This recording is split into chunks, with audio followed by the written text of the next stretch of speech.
welcome. Ladies and gentlemen, welcome.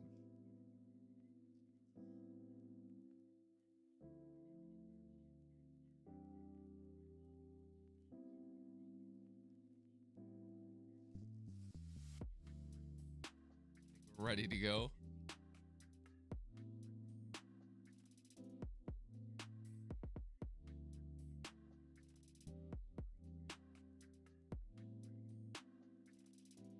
We go ahead and try to check in on the leaderboard.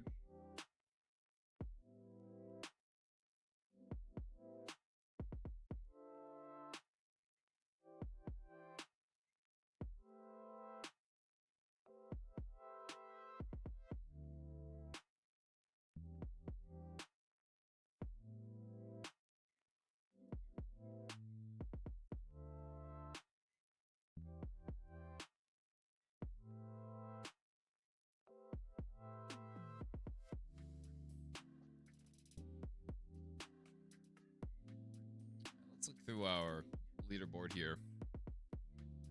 All guy are up front, no surprise there. Brandon Jones, I would expect him to be pretty strong.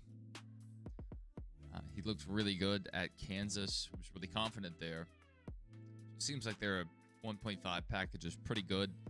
Larson's in the field. I think he may have won here last year in this race. Maybe he can go back to back. Connor Zilic in the field. Braden Cruz could have a good run. Corey Day up there in 6th. Austin Hill actually in the top 10 for once. That's kind of wild. He's had a rough year, Austin Hill. So let's keep an eye on him and see if maybe he can put together a good run. Ryan Sieg and Parker Retzloff up here. Jeremy Clements. So some smaller guys, smaller teams, I should say, up there in the running. Sheldon Creed just missing the top 10. Raja about where he should be in that 32. Not bad. Carson and Sammy Smith, they have a ways to go. A lot of times they end up moving up throughout the race. So we'll be watching for that.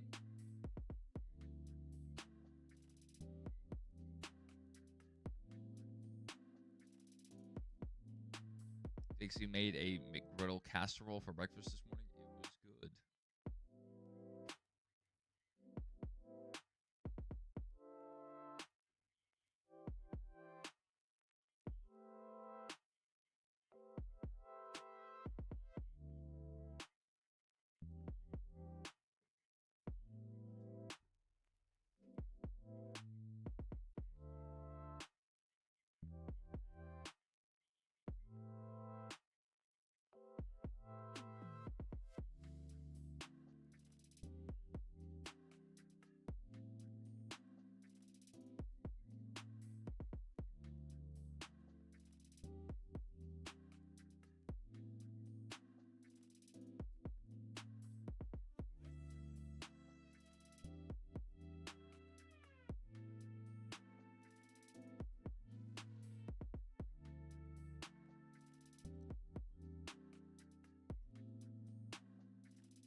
Welcome, Dark Side.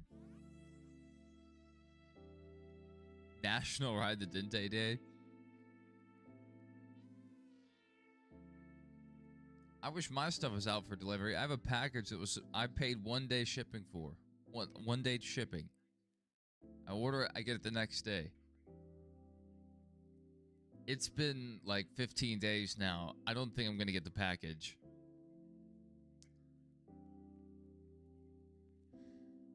Really disappointed. Also, I wasted that money on shipping.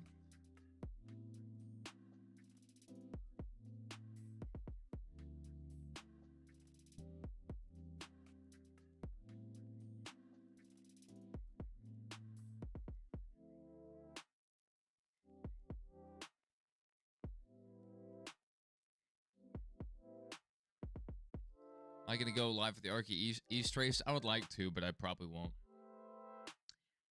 Probably won't. I can't stream all weekend. Like, all day. My wife and I both work. We only see each other for like maybe 2 hours in the evening. So I can't spend all day in here streaming.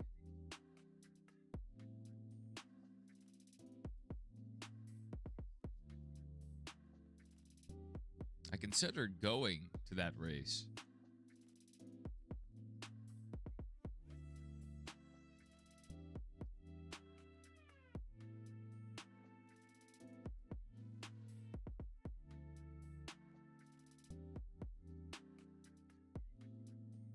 Oh my goodness. Corey Day, good amount of damage there. Rear end's gone on that car.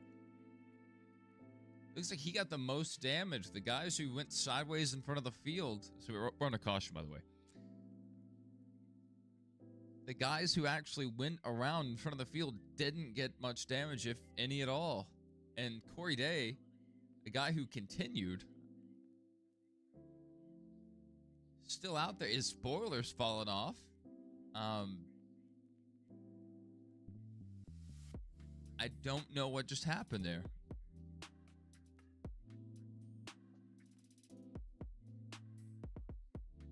How does the guy... Oh, man, the rear end is just ripped off of his car. Corey Day's missing a rear end completely.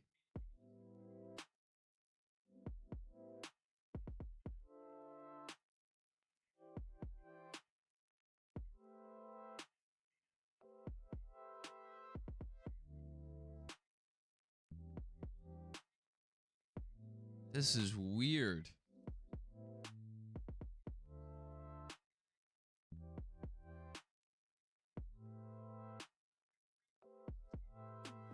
Well, I don't think it's the Prime crew. Like, they still broadcast it, but they're using the Fox equipment. So I'm not too worried about the Prime portion of the coverage.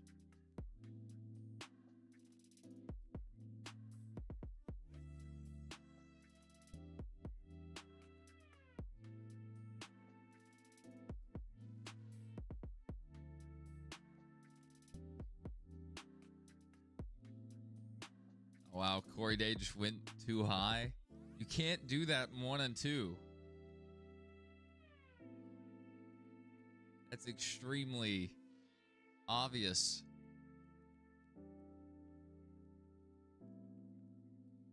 I want to see a replay of Corey Day specifically so I can understand what happened to the rear end of his car. Jeb Burton also getting some front end damage. Well, Corey Day is probably not going to continue his top 10 streak today. I don't see a way for them to repair the rear end of that car to be competitive.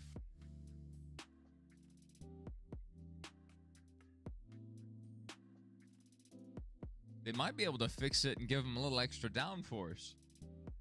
You know, just move that bumper up about a half an inch. Why not? Just get that spoiler in the air. Yeah, they started wrecking already. That's right.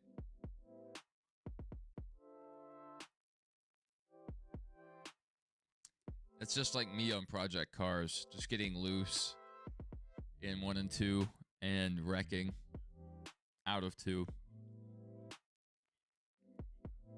Near identical.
Phase is the moon in right now?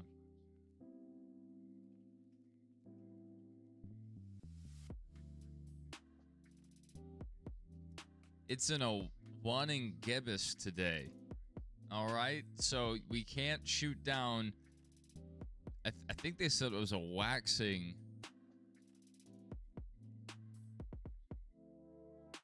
me see.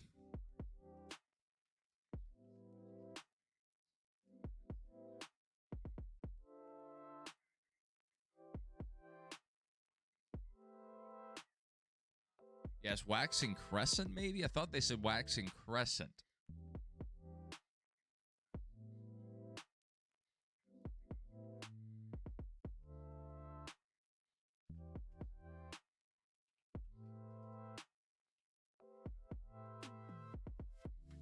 Yes, Waxing Crescent. That grips up the track. We don't have that. We actually almost have the opposite of that. So I think it proves their theory. Like 100%. It's real. If we were in a different stage of the moon, crescent moon, then all those guys make it around and we're still green flag. That's definitely what this means.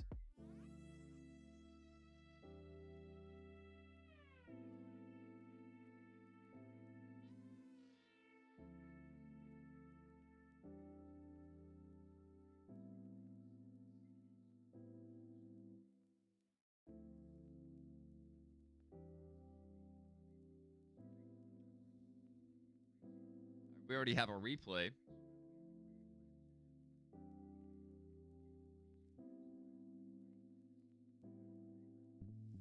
Today, that is the initial start of the race.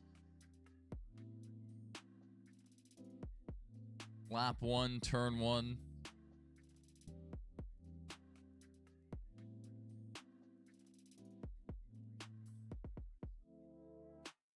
Golly, Corey. Tried to wrap the high side like we're at Kansas or something. You don't do that here.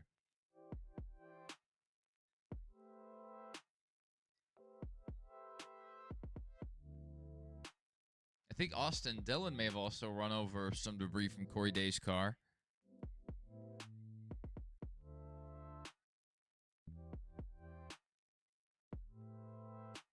That was so strange.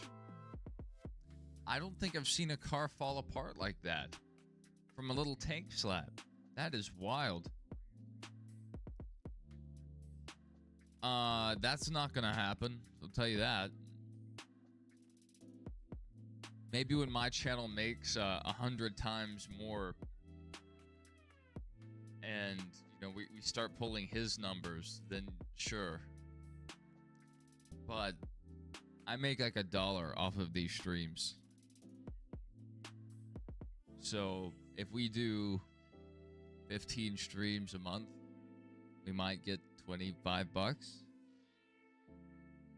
And then we have some money for memberships, like $11 or something, $14, somewhere in there. So it's not much.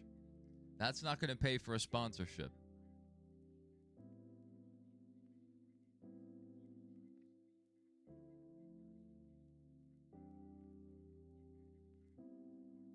And if I was going to sponsor a team, I would make sure it included hot passes.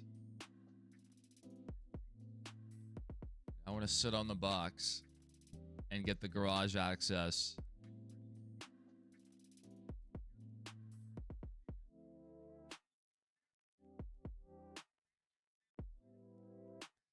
Yeah, let me just go find $1 million in my couch. Cup car, that's hilarious. Back green flag racing. Justin Allgaier, fastest lap. For now. Oh no, the 87 around. And now the 91 around, backing into the wall. This will give Corey Day more time to repair the car. So it works out for him and everyone that just crashed earlier. Another wreck through 1 and 2. Made it a lap and a half.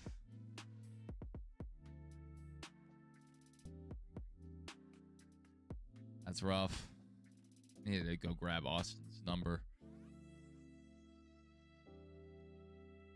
can probably just copy over his cup number. So we go to this folder. Copy that folder.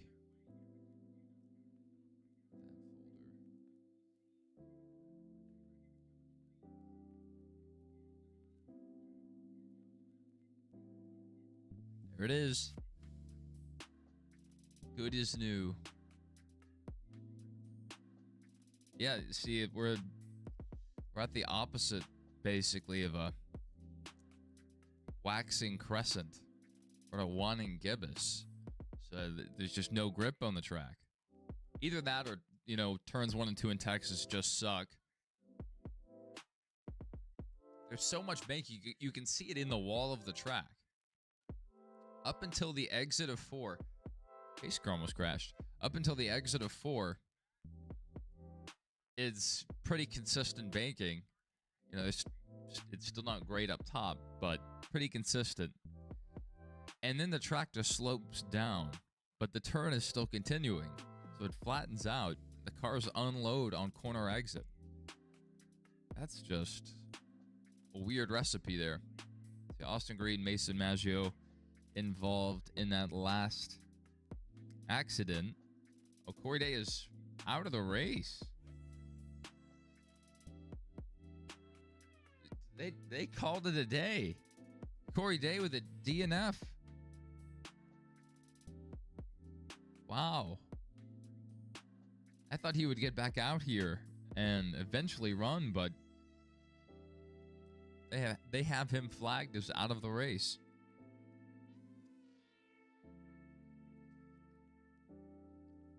Not that it matters too much. I mean, he'll still, you know, more than likely make the chase. I don't think he was a contender for full season points.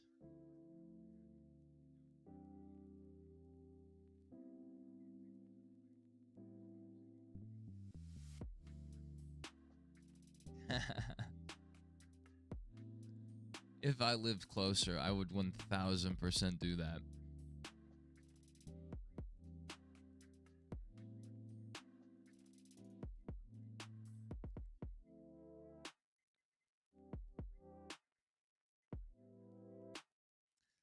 And my grandfather, he raced and he owned a race team. And then later in life, he sponsored a modified team. So, like, the team was named after him. It's cool.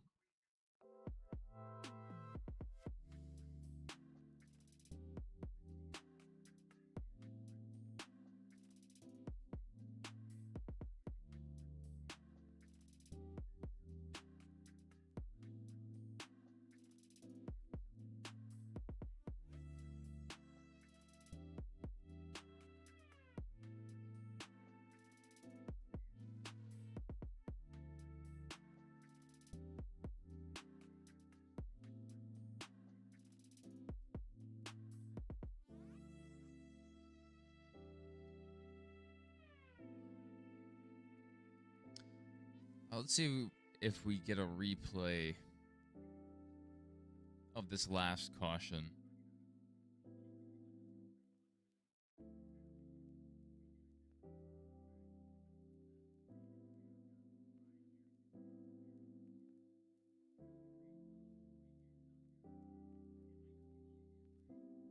That's rough. Yeah, I don't... He was probably clear at the time his spotter said it. But with how much slower he was going in the closing rate, it probably just fell apart at the last second. That was rough. Jay Garcia got destroyed. Full speed.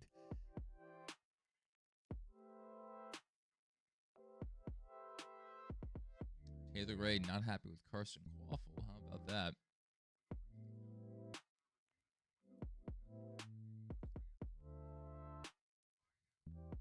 right, we do have a replay of our second caution period.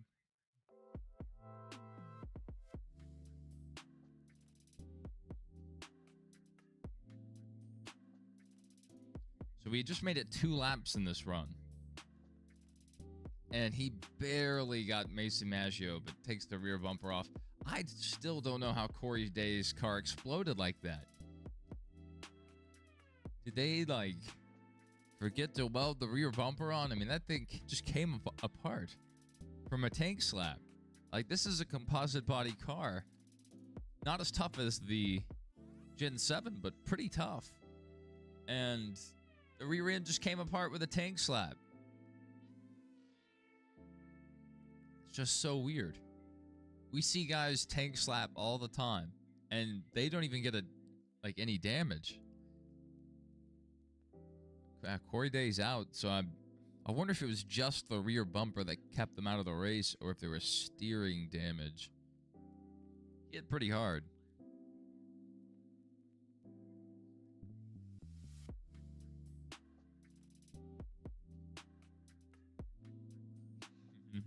Vehicular manslaughter.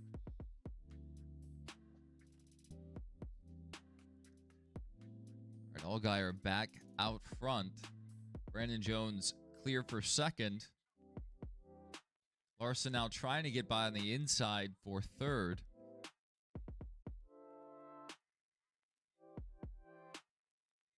All right, Larson into third. We stay green so far.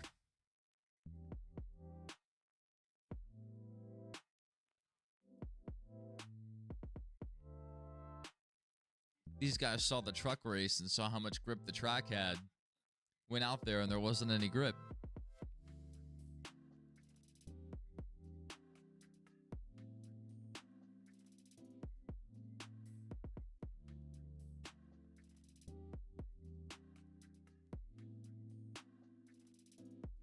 And Harrison Burton, that car is just shaking around up and down the track. That's a weird looking kind of profile that car has down the track.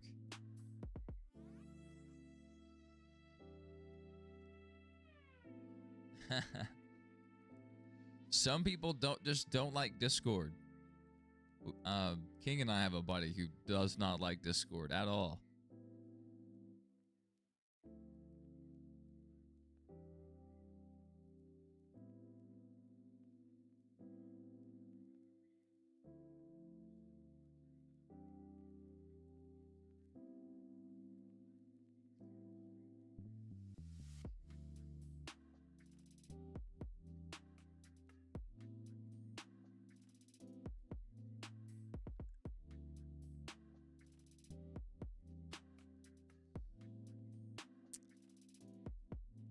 Parker and Jeremy still up there in the top 10. Not bad.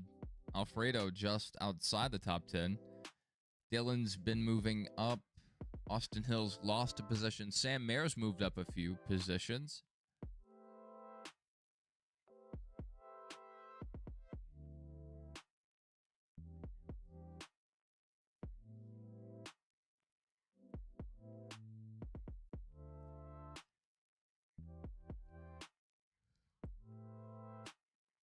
I refused to get Discord for a while as well. But now I've had it for 8 years. Another big hit there.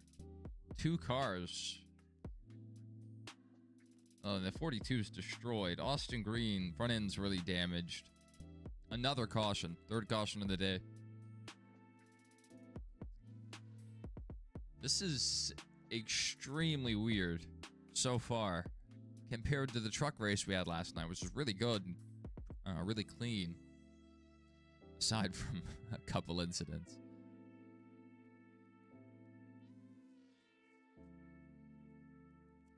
I mean, I would, it was just an innocent tank slap. I don't know why the rear end detonated on Corey Day's car, but I mean, clearly you can see it's not just Corey Day being stupid. We've now had 3 cautions. 2 of them coming out of 2. And this one was coming out of 4, actually. Yeah, so the high side, you get up there and you just lose all grip right now. Ooh, Austin Green took that contact right in the right front wheel.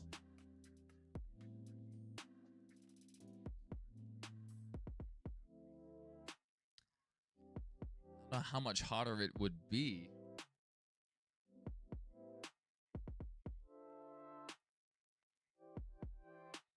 We'll get that pulled up, the replay, as soon as we get one posted.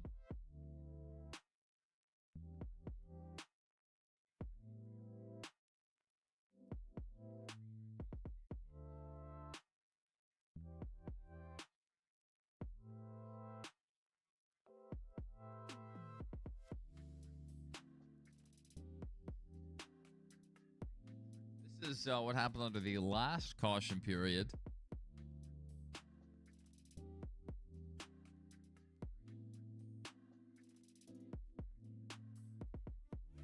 Pace car driver didn't know what was happening there.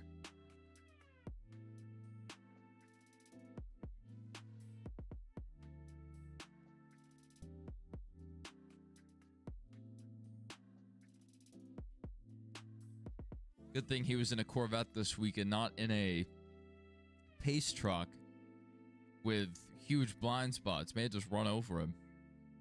I don't know if you guys saw the video of the Lamborghini getting run over in the parking lot by the giant pickup truck. Trucks shouldn't have blind spots that large. It's actually ridiculous how big trucks are nowadays.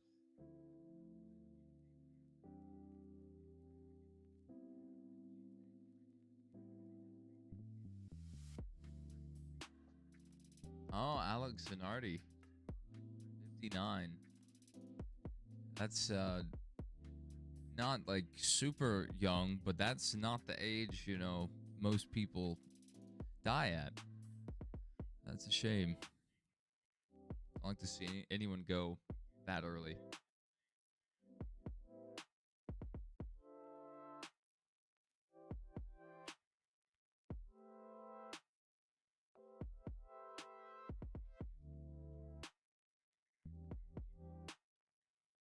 Yep. Born in Italy, died in Italy, in the same town. I'm not sure if I know how we pronounce that in the United States. I don't know how they pronounce it. So out of respect, I'm going to leave that one be.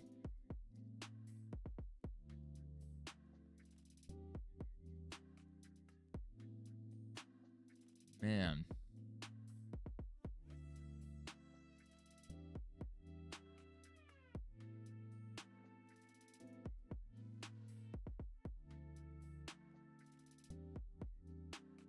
The AP posted their story 2 hours ago.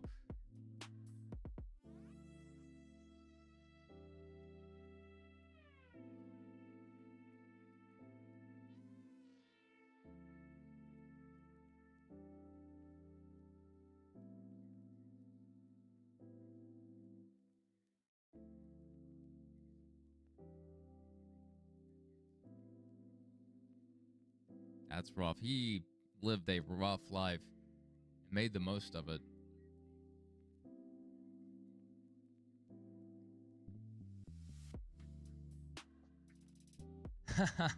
Yeah. Well, in a pace truck, I don't know if he would have seen him, but yeah. Especially if it was one of the more raised trucks, more lifted trucks. Yeah, that you can't be jerking the wheel like that. That's hilarious, Dark Side.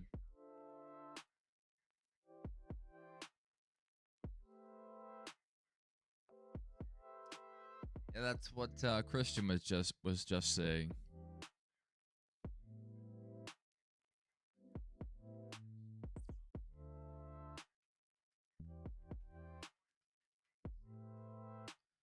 $76 right now in Fort Worth.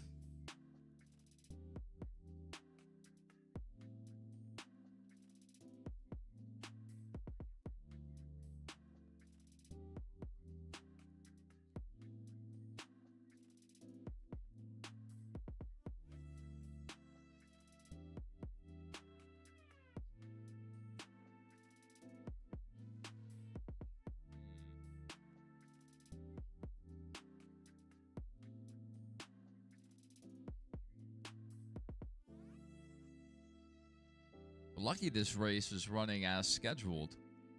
That was a really hard hit for Brad Perez. Let's pull up the replay. Already front end damage, so like it's already crumpled a bit. You've lost some of that material to transfer energy through to slow this impact down, so it's weaker there. Bang. Just a hard hit. Rear end comes off the ground. We'll let this play. Rough hit there. And more cars around. Austin Green, just a rough day. Yeah, Corey Day got off pretty light there. Right, DNFing out of the race. Just saved him misery, I guess. Anytime we keep trying, or anytime we try to go like too wide and go up the track, I mean, these guys are just losing it.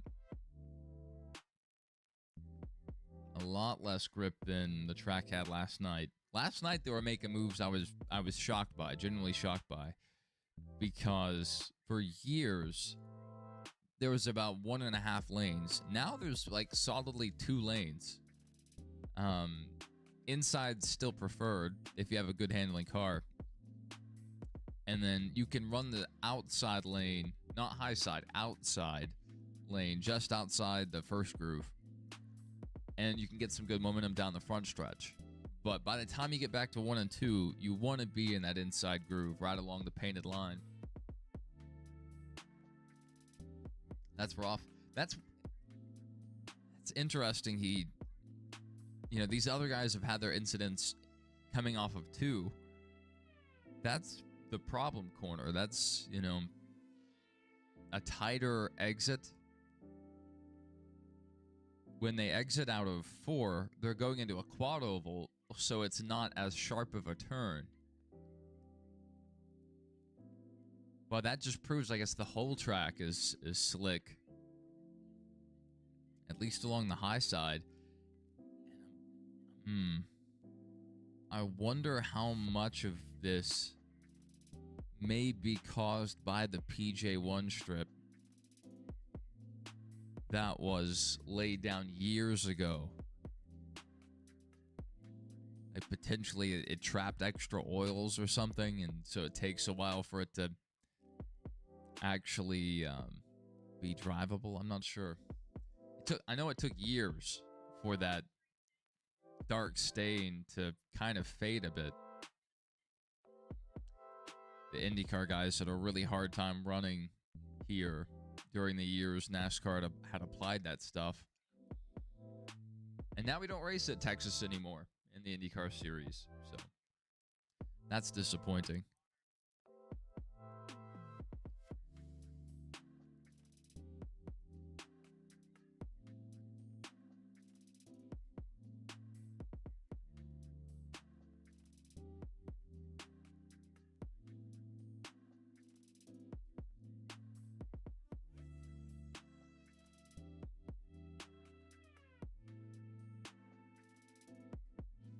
Larson's running right behind the pace car. Allgaier and Larson trading some, I mean, it's not pain, but they're trading some rap. All over each other, wheel to wheel. They're going to cut a tire down somehow. What are they doing? All right, we're going back green. Let's see if we can stay green more than 3 laps. This is going to be a long race.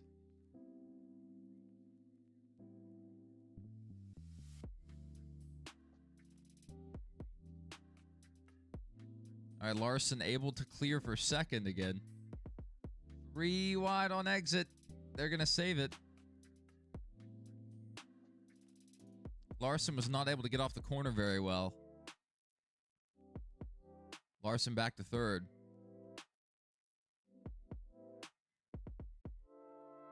Connor Zilic up to second right now.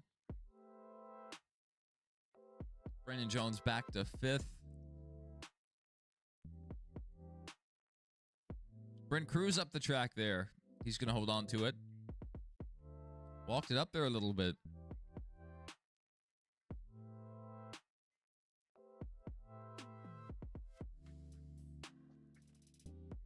That back end's just stepping out on that Brent Cruz car.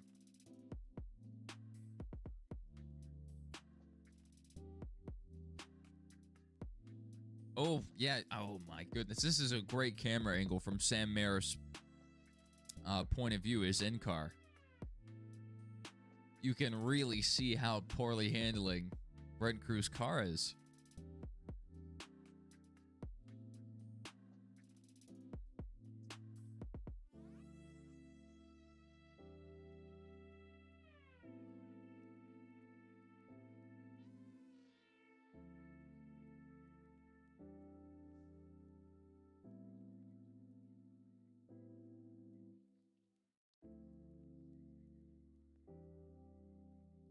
Sam Mayer not able to close in, though.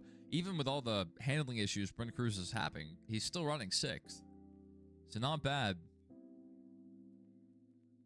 Austin Hill still 8th, so a position lower than where he started the race. Rajah's down 4. I think he started in 13th, 12th maybe, and now he's down to 17th.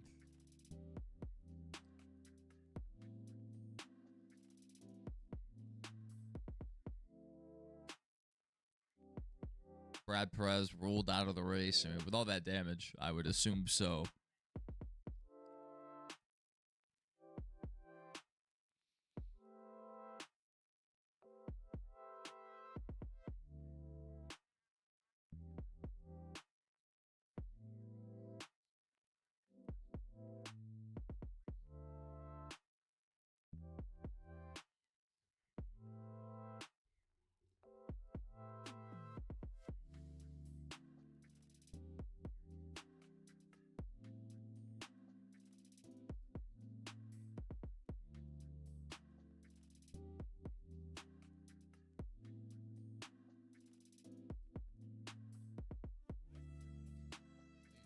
Roll back through a leaderboard and see what we can see.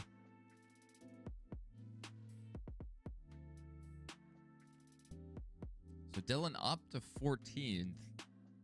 He started pretty far back in the field. Ran over a piece of debris, but not affecting the car too much. He's just way off the pace of our leaders right now. Kyle Sieg with a good run so far. Ryan Sieg started in the top 10. Where is he now? Down to 19th. Carson Quaffle, Sammy Smith both have fallen off as well. They weren't that far back. So a lot of poor handling race cars right now.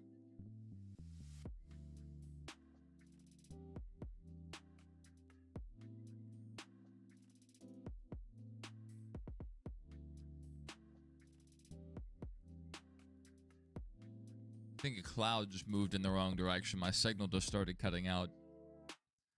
Not great.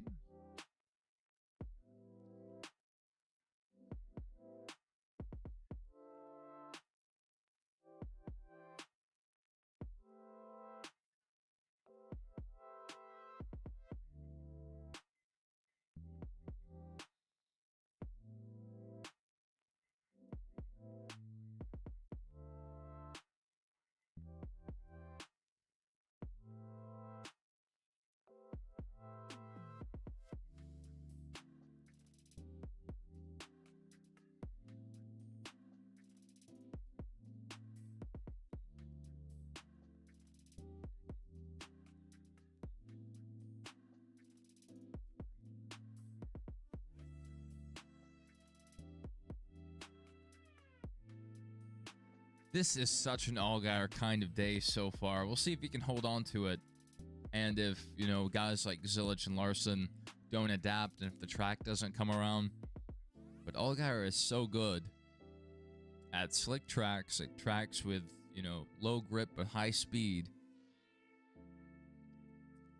And he is getting it done here today. The O'Reilly Series veteran. Just running circles around them right now. That last lap by, 2/10 faster than Zilich. 3/10 faster than Kyle Larson. Anyone else running better? Brent Cruz, 31.4. Not terrible. Better than the guys in front of him, at least. And then no one further back is running very well. 33 seconds for Maggio. He had a little damage. Garrett Smithley, 33 as well. 32, almost 33 for Jeb. Already a lot of attrition so far. So Brent Cruz's car may be coming around here.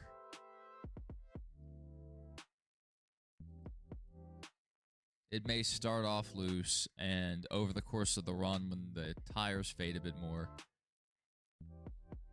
it tightens up. Or he just adjusted his driving style. It doesn't look as unstable as it did earlier. He's trying to get by Brandon Jones here for 4th place.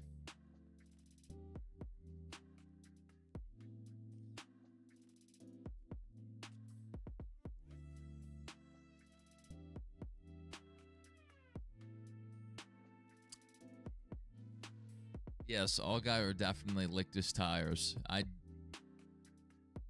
never thought of that. It's been right in front of us this whole time.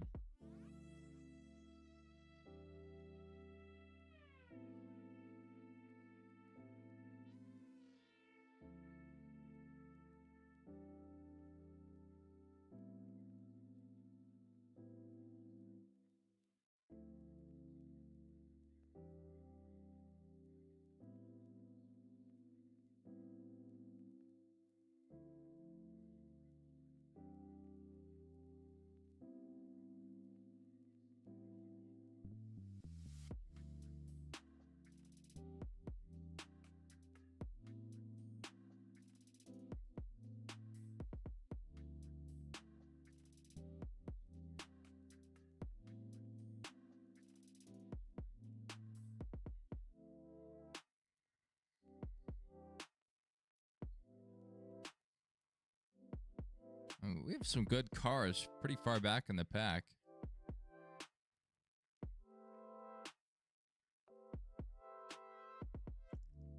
William Swalch back here too, so the Gibbs guys, or a Gibbs guy, not having a great day, a couple of them. 54 to 18.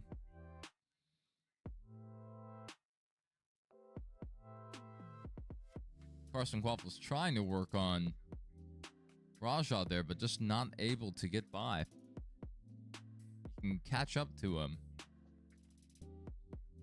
They may not have enough grip to make the pass safely.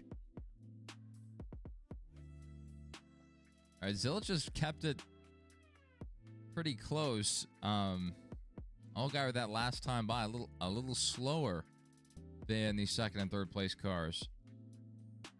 4 to go in the stage. Allgaier's going to win this stage if he can just hold on. And that may be what he's doing here.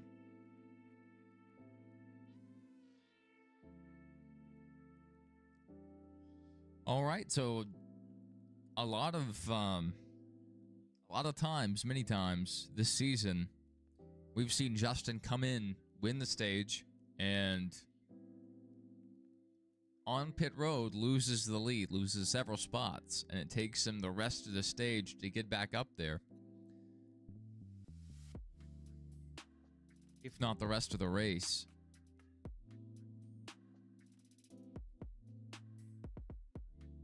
It could happen again here.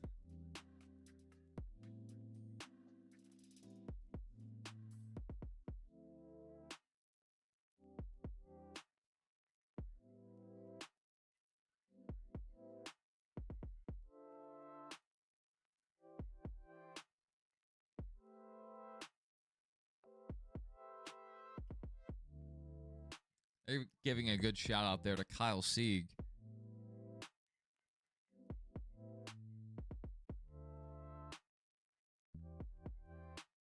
Allgaier just cutting through the lap traffic. 1 to go in the stage. This stage should have been over a long time ago. The cautions just really slowed us down. Now maybe on new tires, these guys can hold on to it. And maybe that there's a little bit more grip in the track now. We'll have to see.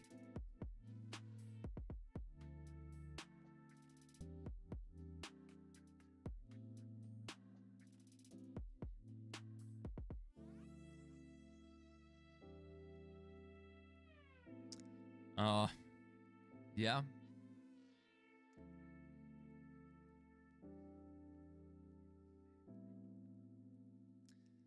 I would think it's, probably the issue of how many people use the site.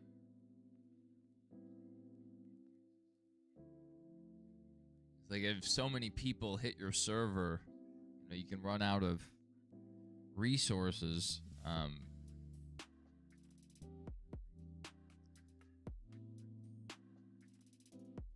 don't know what protocol they use to stream.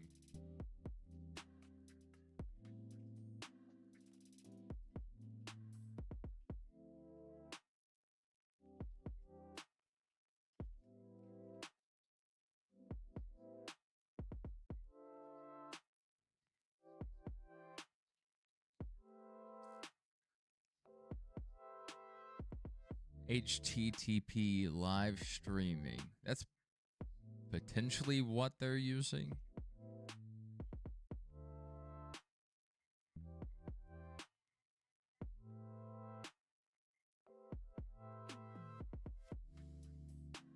It's difficult to say exactly what their problem is because they're not just streaming, they're also running or hosting their own website. Let's see if we can find out who they go through.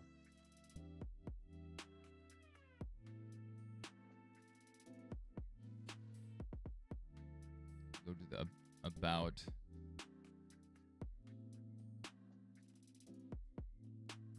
Proton Mail. It seems like they know what they're doing pretty well. Not much information on the site.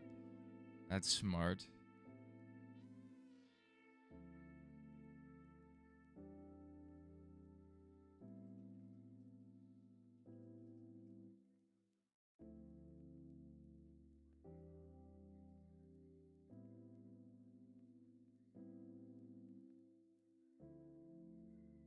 We're going to dig in here. We're doing some investigative journalism.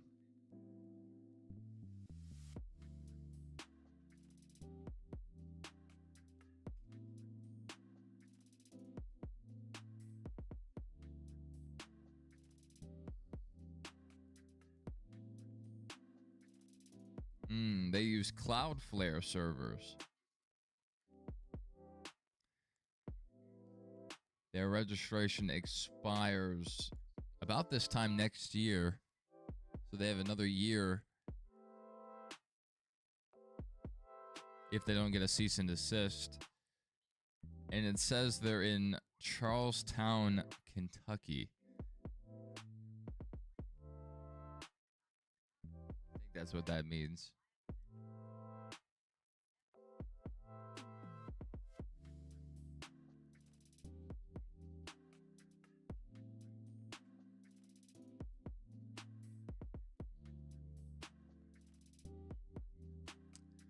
Charlestown. I searched Charlestown KN. That goes back to an island in the West Indies. So is there a Charlestown, Kansas?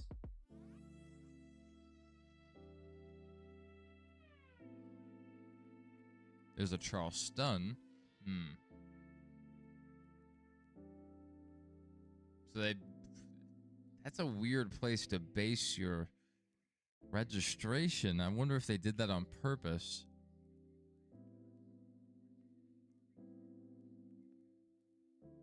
Registrar information. It seems like they might have another website.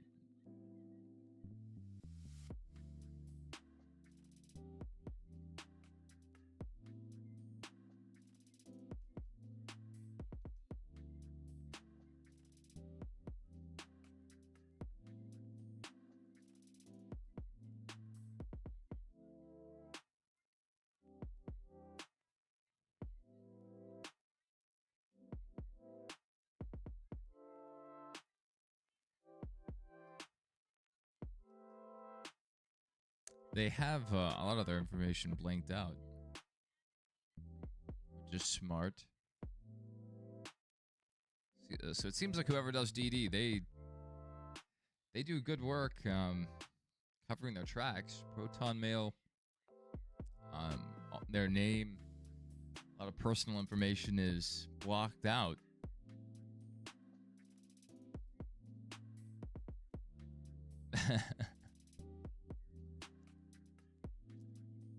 Yeah, I'd never heard of that island before.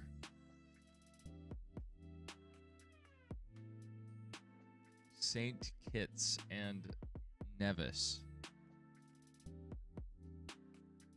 That's where it's registered to. I'm not sure if they're actually there.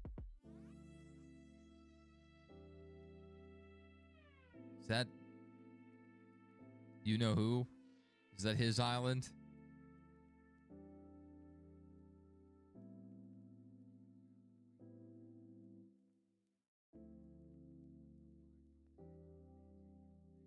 But yeah, if he's on the middle of this island, yeah, I don't think they would have great internet. So that would explain maybe the stream quality.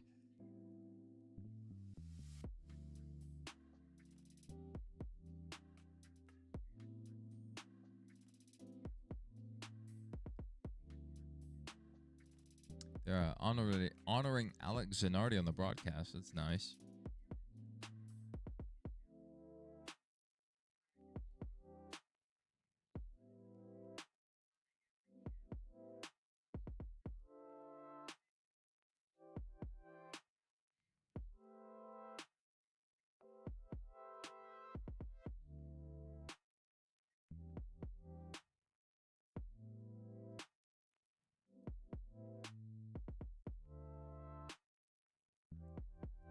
Ooh, good shot here from the infield.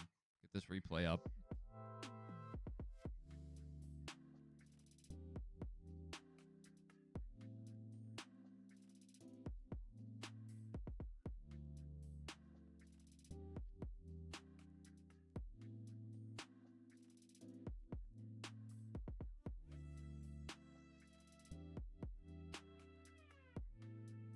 All right, while we're under this stage break, I'm going to step away.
Welcome back. Welcome back. How did Jeb and Garrett Smithley get damaged? Garrett, I'm not sure. Jeb, he clipped on the last caution, I think it was, he clipped the infield grass.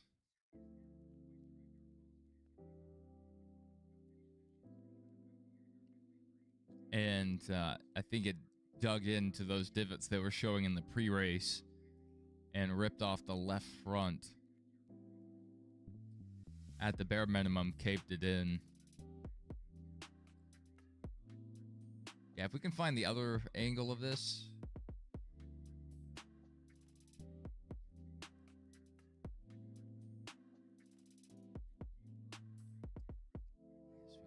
We don't have a head-on angle of Jeb clipping the grass, but I believe he did with the left side.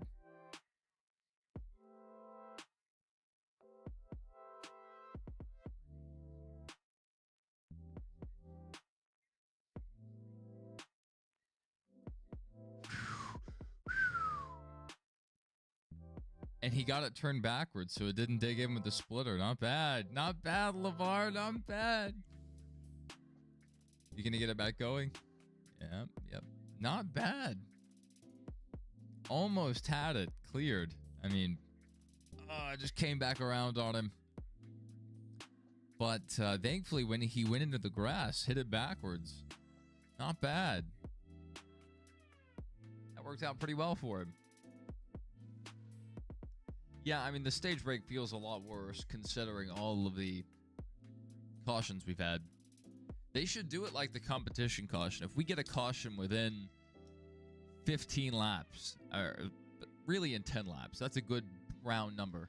If we get a caution within 10 laps of the stage break, or 2 cautions, let's say we get 2 cautions for incident before the stage, we just cancel the stage break. We still award stage points at that time, but we just cancel the stage break. That would really speed up these races. Oh, we're 3 wide into turn 1. Austin Hill about to commit an act of terrorism.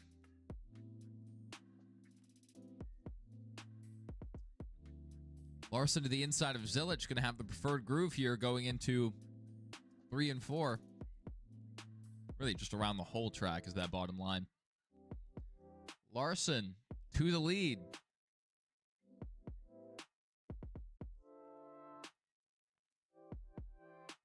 So Allgaier back to 3rd. And Brent Cruz is working on him. Not going to be able to get there. So Allgaier back to 3rd. So Junior Motorsports 1, 2, 3 right now.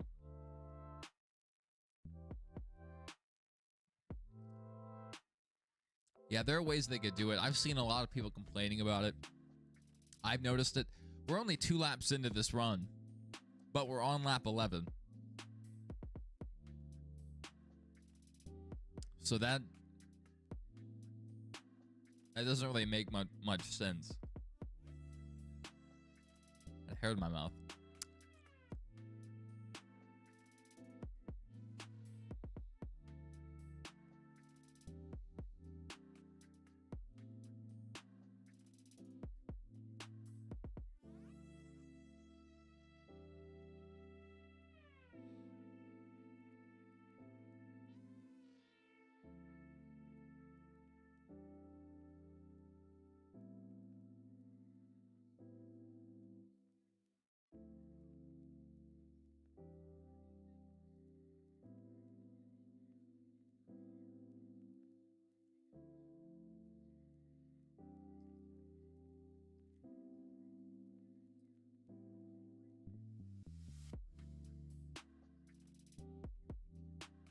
Sam Mayer continues to move up.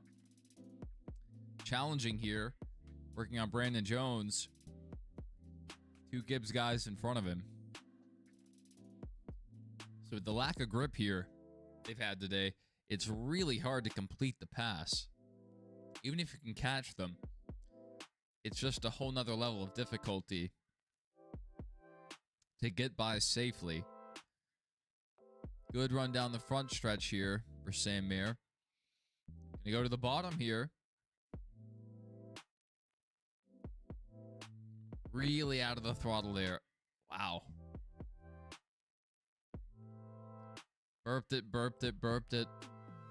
Just not able to get the power down.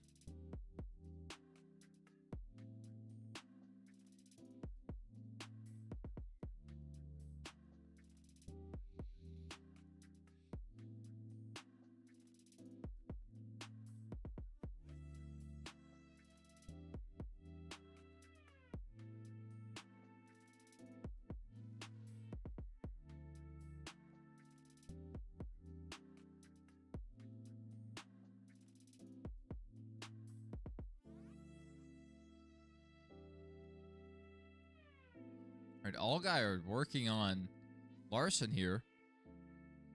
Trying to get by. Zilich with a second advantage on the field right now.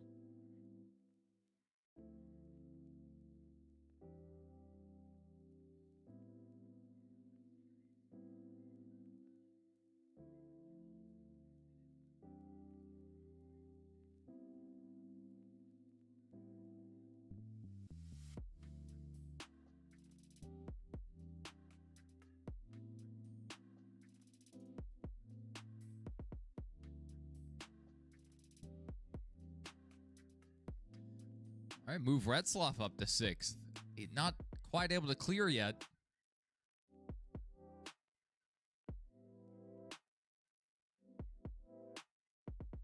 They're pretty high up the track for Texas. Texas is aging pretty well. I still hate what they did to the track when they reconfigured. But Texas just gets better every year, it seems like. Maybe they're playing the long game. I was really impressed with what we saw last night. And today, seeing the line some of these guys are running through 1 and 2. I mean, sure, it's not as good as it could be, but it's not as bad as it used to be.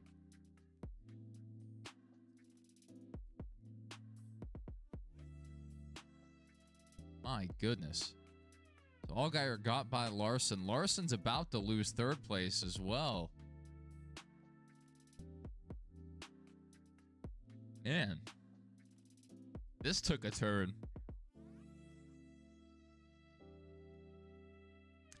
That's why I didn't want to say Allgaier was going to walk off and win it, or Larson would walk off and win it. Because I figured throughout the race, the track may widen out and, you know, they may adjust a bit more on it. So it's hard to say, even with as good as Allgaier looked early on. He still has a good shot at it, you know. Long race to go a lot of times. The 3rd stage is when he comes on the strongest. But it's a stout field. A lot of good cars, especially, you know, towards the top. Really, a lot of good cars in the top 20, but especially the top 10. And Connor Zilich and Kyle Larson in the field. Austin Dillon's also in the field, but he's like nowhere. Where is the 3? Austin Dillon in 22nd. I feel like he wanted to race here. Ooh, we have a lot of debris on the track. We have cars running over the debris. That's pieces of a tire? Caution? I think it was Austin Dillon. Potentially. Caution is out. So Brent Cruz did get by Larson there. Sam Mayer in the top 5. Parker Retzloff 6th. Not bad. Austin Hill holding his position. Ryan Sieg back in the top 10. Creed also top 10.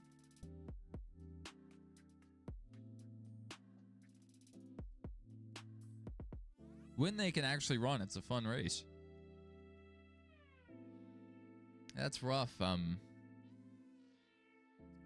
lot of people take depth perception for granted. It definitely impacts many areas of your life. One of which is I bet VR headsets are out of the equation.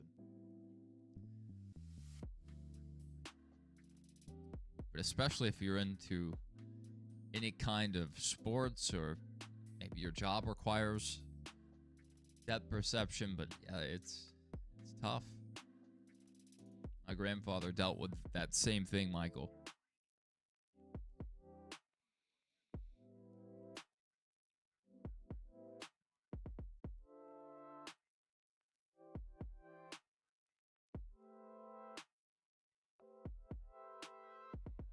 Yeah, I felt like they ran Austin here because he's won a race at Texas on pace. Like, he knows his way around this track.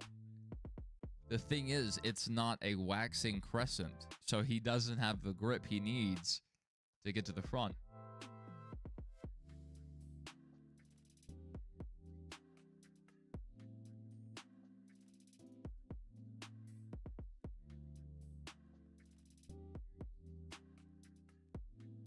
No takers.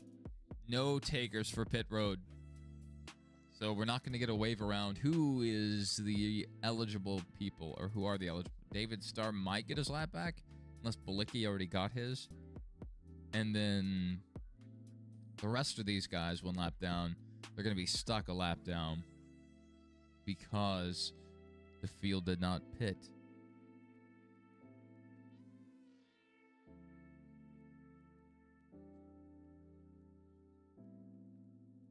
Doodlebug, good to see you. Good to see all of you guys here on this fine Saturday for another O'Reilly race. Which there was news about the O'Reilly series and the CW this week. I made a post about it. I'm sure you guys have seen the news on social media, maybe through other YouTubers' videos. I consider making one. I wasn't going to do an actual video. I was wanting to do a short form. But in the YouTube Create app, which I use quite a bit, it didn't have the features I needed to make the type of video I wanted. But anyway, the CW has made a deal with ESPN to run the races on ESPN Unlimited. So if you don't have the CW, or you just want to watch it through the app, you can watch it through ESPN Unlimited, that's fine. They're still going to be showing the races on TV on the CW, so we'll still have it here. People that have antennas will still have access to it. But what changes with this deal is ESPN Unlimited has the exclusive broadcast rights to practice and qualifying. So you'll only be able to watch that now if you have an ESPN Unlimited subscription. On the flip side, I would say most people that have a TV package probably have ESPN Unlimited included. The rare case that doesn't right now, the most common case that wouldn't include that right now is YouTube TV. They have it in their contract to get it sometime this year, but YouTube hasn't announced when that's going to be. And eventually, sometime this fall, all the ESPN Unlimited content is going to be bundled with the YouTube TV app, so you won't even have to open ESPN Unlimited. But ESPN Unlimited by itself, if you don't get it through a cable package, if you don't get it through, any of your other providers or services, it's $30 a month, which is pretty steep if you're just getting it to watch practice and qualifying. Like, that's not really reasonable. And a lot of people are really mad about this, and understandably so. But I think this one was out of NASCAR's hands. What I think happened is the CW has the broadcast rights. They said last year they were going to make the races available through the app for the people that their local affiliates don't stream the race, because they don't have an exclusivity deal. The CW stations, the local stations, they can show whatever they want. They just have NASCAR available. So sometimes people will go to turn on the NASCAR race and it's like Baylor basketball. There's something random, paid, programming. And that never happened. They said they were going to do that last year sometime in the summer, and it never happened. And now all that stuff is moving over to ESPN Unlimited, which is a shame. And it's another service that, some people are going to have to buy if they want to watch the whole season, every event.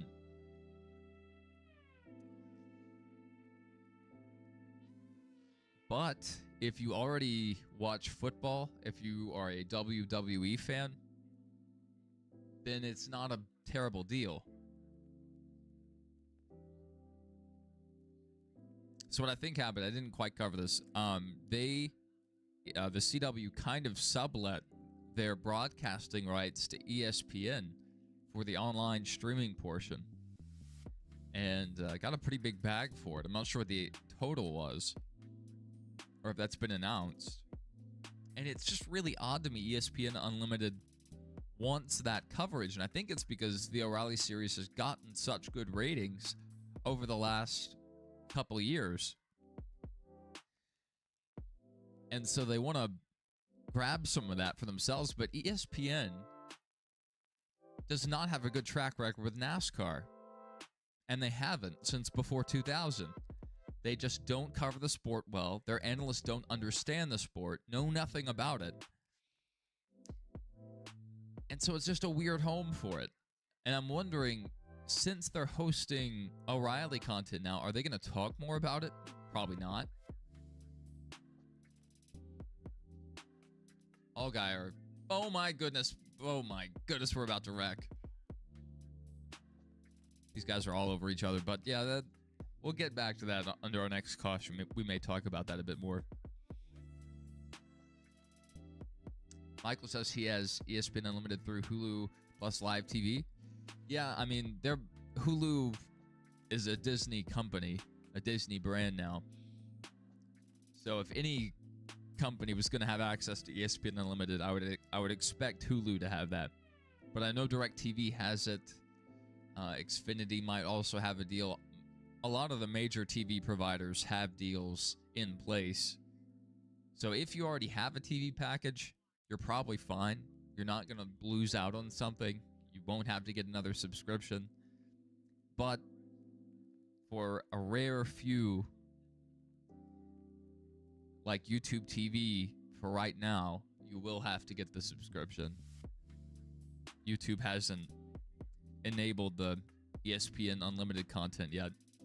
I expect they probably will before the college football season, so a few months from now.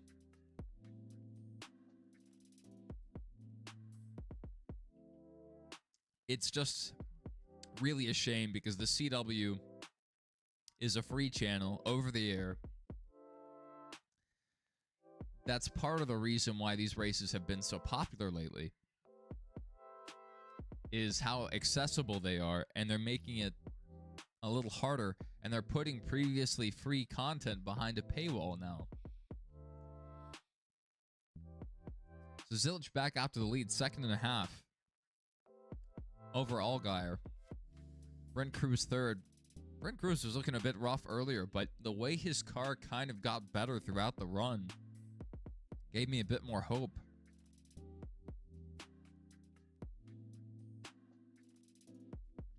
And even though we did see the rear end stepping out on Brent Cruz's car, it wasn't going much, and he wasn't having to chase it up the track.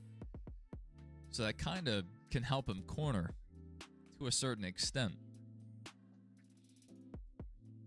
So Larson back to 4th, Sam Mayer 5th, Brandon Jones just outside our top 5, Retzloff, Hill.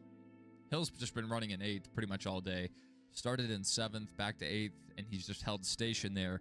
Creed 9th, and Williamson Wallace moving up finally.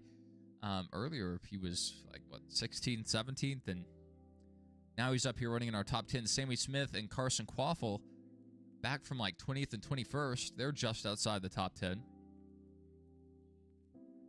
A lot of movement further back. Our top 8 are pretty stable. Kyle C coming down pit road.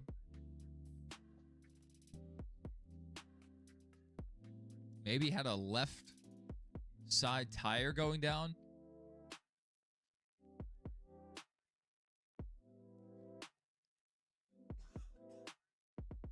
So let's look at these lap times. They're mentioning on the broadcast. 31.2, our leader. 31.1. It's only 0.05 of a second. So it's not much. It's not even 1/10 of a second, but it is faster. With that said, he still has to get by Justin. And it's a lot easier to catch a guy than it is to pass a guy. Zilic slowing down again. 31.3 with 31.8. If Allgaier can hold on here, potentially he can make something happen. Even if he has to let Brent Cruz go here, as long as he can follow him through, they may be able to hit the leader about the same time and then decide the stage between the two of them. But time is winding down. 10 laps to go in the stage. Yeah, I think some broadcast partners, maybe not all stations, because I've heard some stations don't show CW practice and qualifying. My local station's one of those. I think I have to watch it through the app. But I think some local stations will still be showing it live on the CW.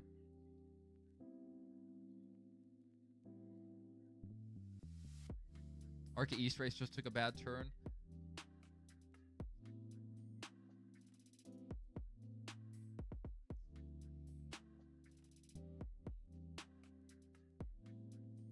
That's not great.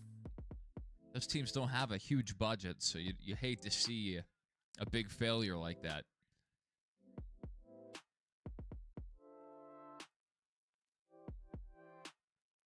So Cruz has gotten by Allgaier. Only 8 to go.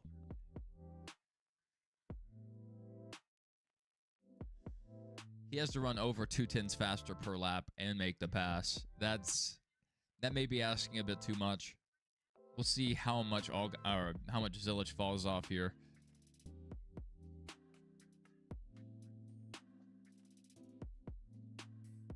Allgaier seems pretty stable in third.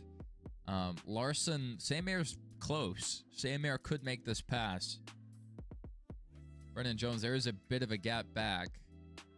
But if this battle drags on for an extended period of time, that would bring these 3 trailing cars into the equation. So if they're going to attempt to pass here, they're going to have to settle it quickly. Taylor Gray on pit road.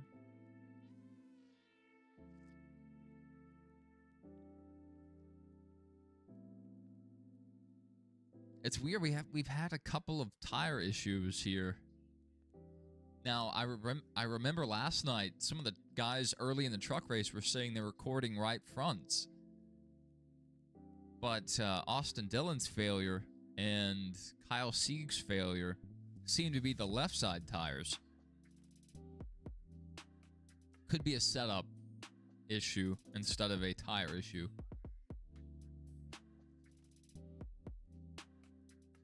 All right, 5 laps to go. Coming down the backstretch.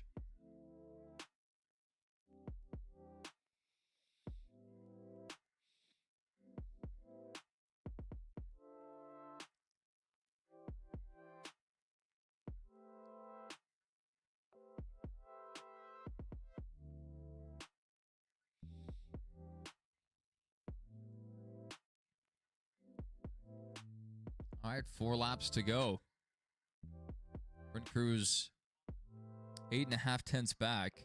He's going to lower that to 8 tenths here.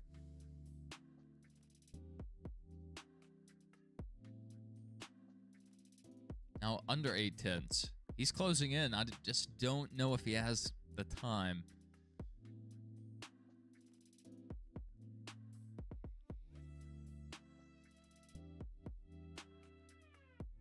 Whoa, Jesse Love. Maybe a little shove there from the 26.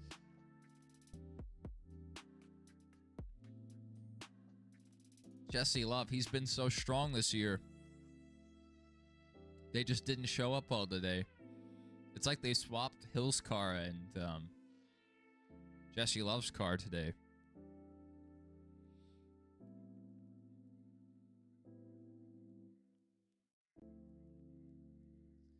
Yeah, Brent Cruz, unless something really crazy happened to Zilich, Zilich will get the stage win here.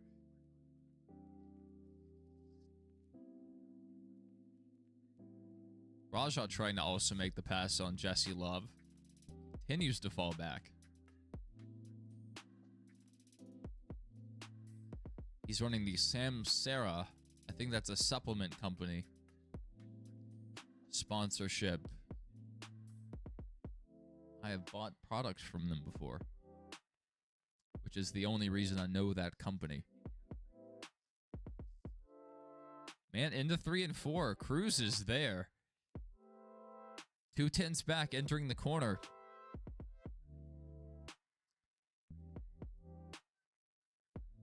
Not going to get there. Zilich going to take stage 2. Brent Cruz was there. Brent Cruz, strongest car on track there. Larson was also running good lap times, 31.5. And he had cut some time.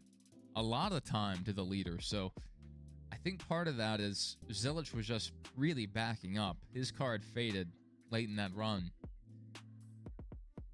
Keep an eye on that 88. He may have not been up there in the discussion, but that was not a bad lap time to run compared to what Brent Cruz was running. Just keep an eye on that 88. But if Brent Cruz gets clean track, I don't know how that would turn out for the field. These two still trying to claw their way into the top 10. It's been a fighting day for the 8 and the 9. Jesse Love having a tough time out there. Brennan Poole just keeping it clean today. Brennan Poole's my favorite back marker, I think. Man. I like watching him run. Let's go ahead and check the Twitter and see if we have any updates, any other replays. No, nothing posted. That was Alpha Prime Racing that posted that last camera angle. Not bad. CW Sports just reposted it. So the admin's doing work today.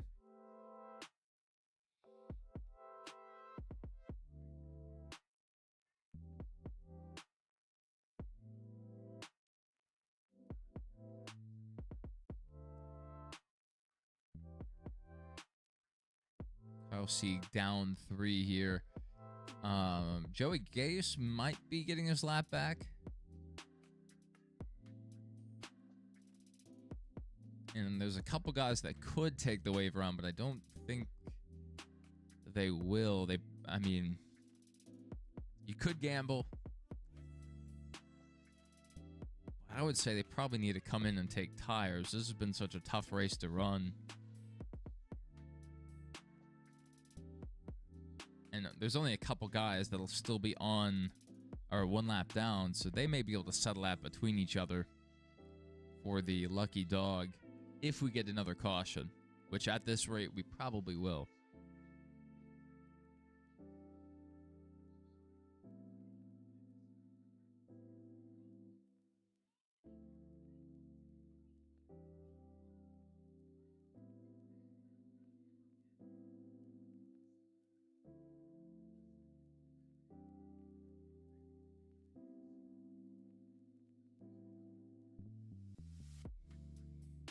Interesting, Morgan and Morgan commercial.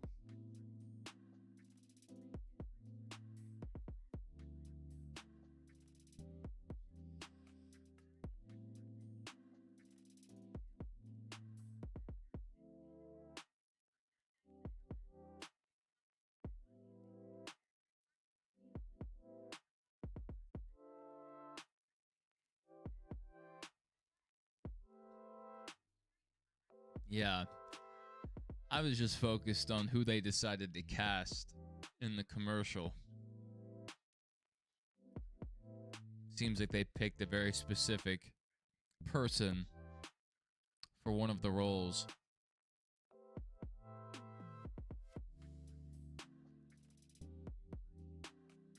Because if it had been someone else, it would have been borderline like a old Hardee's commercial.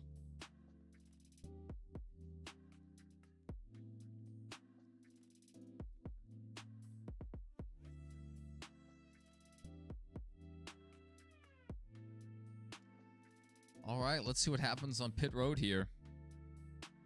Who is going to make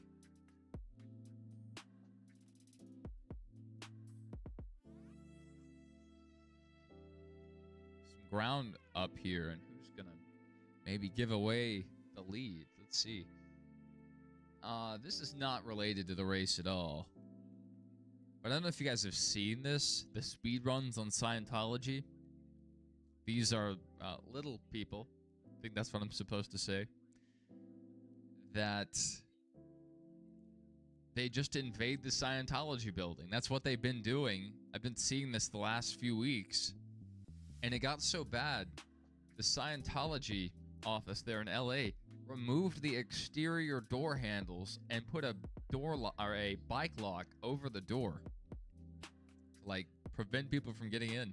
I don't know if this is the same building. It doesn't look like the same building, but people have been making maps. They've been drawing blueprints to like try to explore the building and see as much as they can. And there's a whole community right now dedicated to breaking into the Scientology buildings.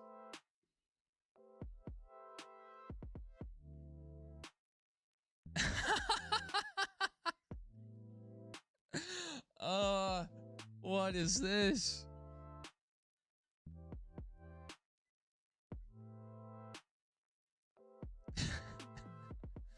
That is not something I expected to see today.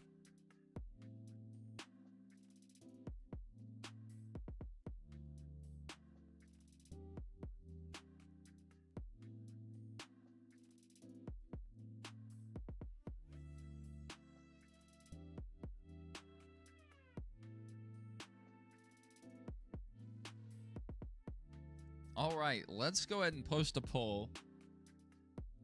Probably get like 2 votes on this.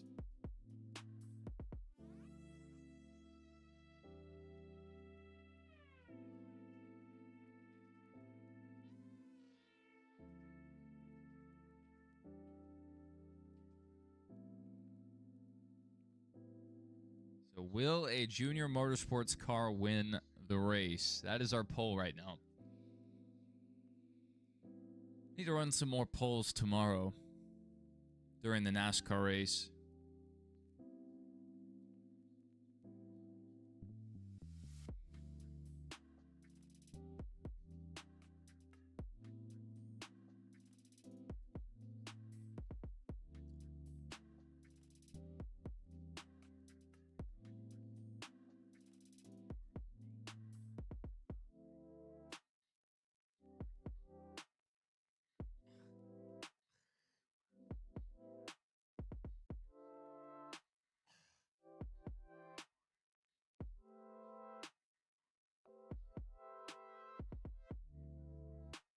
Yes, this is not a caution for incident.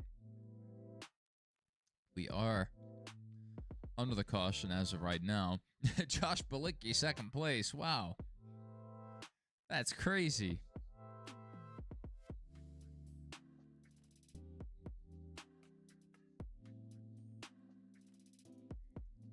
So only 2 cars right now, 1 lap down. They have a decision to make right now.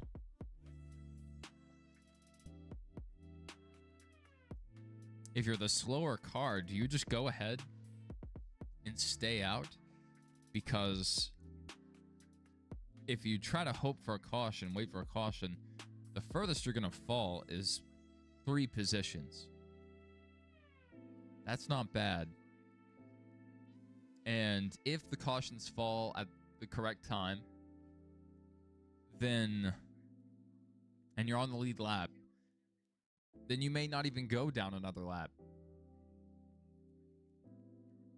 And even if the leaders do run you back down in 20 laps, you'll just be back where you were, the first car 1 lap down. I think you take the wave around here as long as you have fuel enough to make it another 40 laps, 30, 40 laps.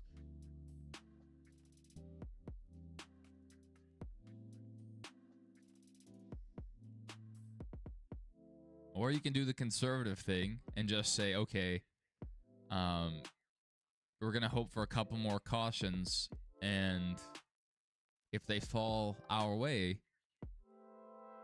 we'll be back in the lead lap eventually.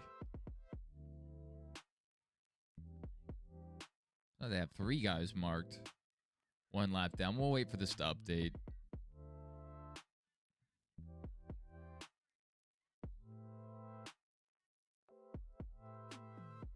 we have, what, 2 votes for Junior Motorsports winning today's race and 1 vote for no. Who voted no?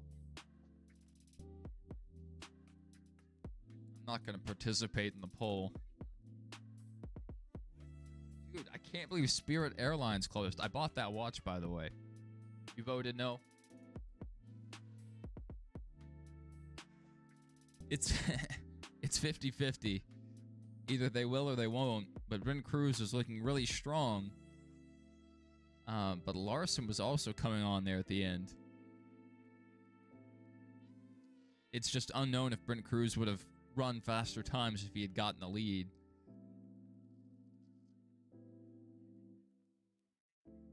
All right, Zilich maintaining the lead on the restart. Kyle Larson to second. Brent Cruz back to third.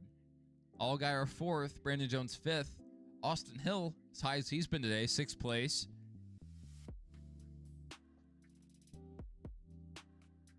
Sam Mayer fighting for 7th. He's down a couple spots. Sammy Smith in the top 10 for the first time today. Trying to get 9th place away from William Sawalich. All right, Hill's going to drop back down to 7th. That's where he started the race. Sam Mayer up to 6th.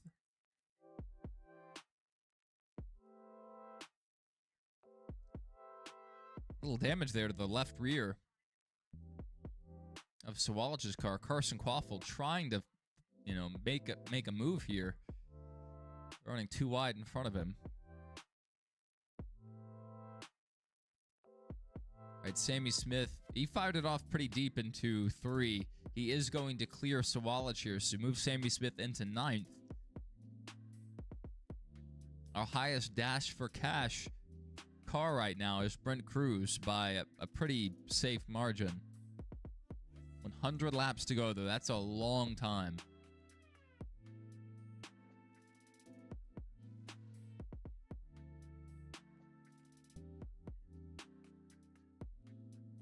I think it's going to be a Haas win. That would be cool, but you're either betting on Mayer to improve his position by 5 or Creed to improve his by 13. 12, I guess.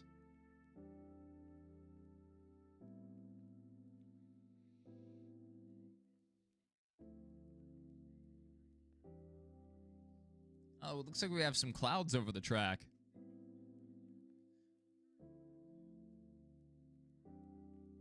Sammy Smith was all over the back of Carson Quaffle there. That could have been really bad. Jesse Love's trying to go by the inside of Sammy Smith. Jesse Love running as well as he has today.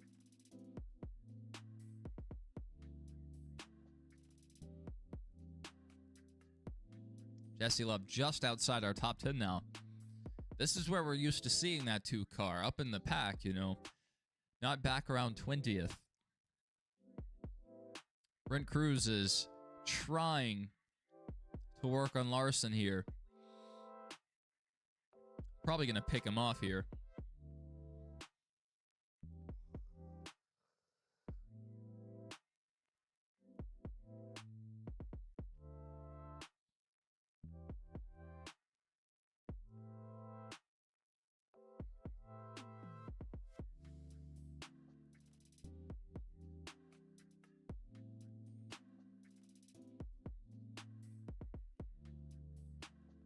All right, Larson moved up there in 3 and 4.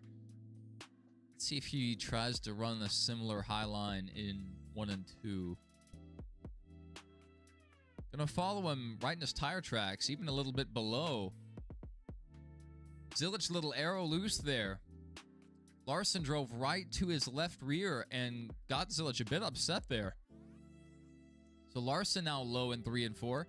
He's up the track. They're both going to wash up. That's going to open the door for Brent Cruz. 3 wide for the lead. This is going to be a wreck. Oh, my goodness. How is that not a... How? Kyle Larson to the lead.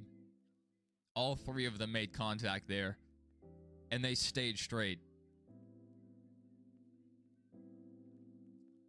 Allgaier's now in this lead group. Larson has a bit of a gap. But Brent Cruz is to the inside of Zilich. Probably going to clear No, he's loose up the track. I thought he was going to fire it in there a bit deeper, but Zilich drove it in and it stuck. So Zilich back to second place.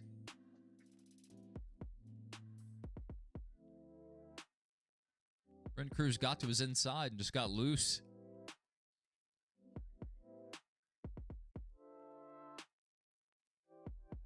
The top three all almost right there.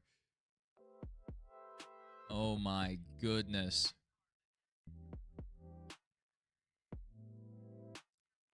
Swatch might be our next caution. He has a piece of bare bone about to fall off. Something to keep an eye on. Is it that left rear? Because it looked pretty rough the last time we went on board with Carson Quaffle.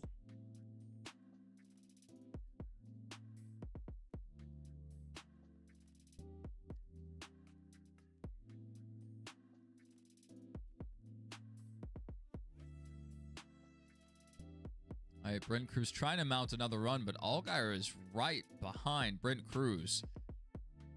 So Brent Cruz has to be, watching through the mirror, but he's also trying to look out the window to, plot his next move.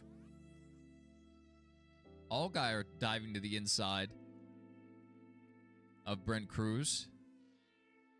Not able to stay alongside of him. Allgaier's going to drive it in right behind him.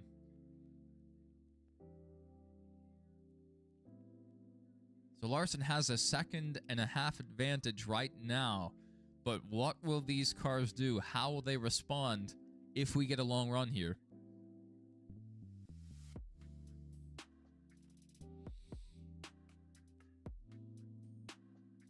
And could we see another tire failure? I don't know. That's a good question, Christian.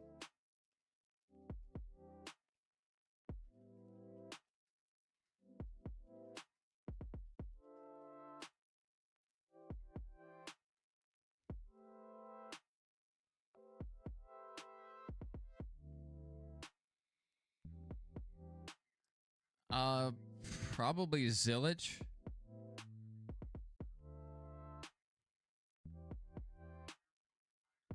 It's either Zilich or Sawalich. Those two. Well, Joey's real close too. Also 19 in 1 month.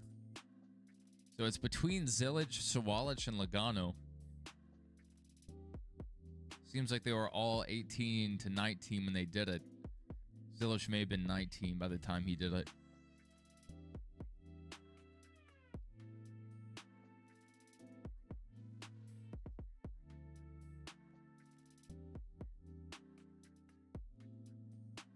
I think these are just people winning. Joey didn't do it in the Dash for Cash era, apparently. So that might be Zilich, if he was ever eligible.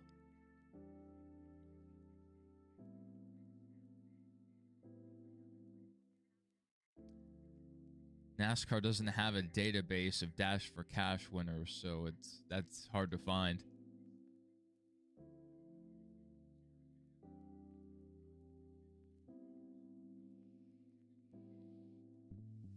But with all the races Zilich won, it would be hard to believe that Connor Zilich would not be the Dash for Cash, like the youngest Dash for Cash winner.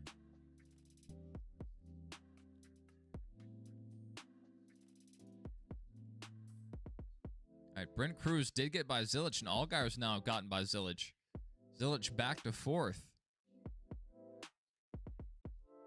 So Brent Cruz is 2.7 seconds back. Let's just watch that interval. I hope we run green the whole way. I want to see potential pit stops.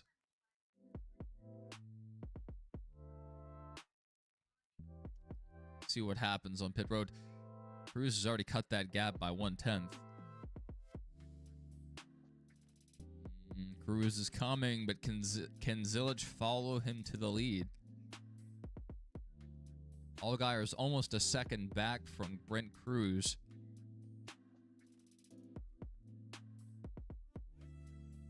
Oh, look at this.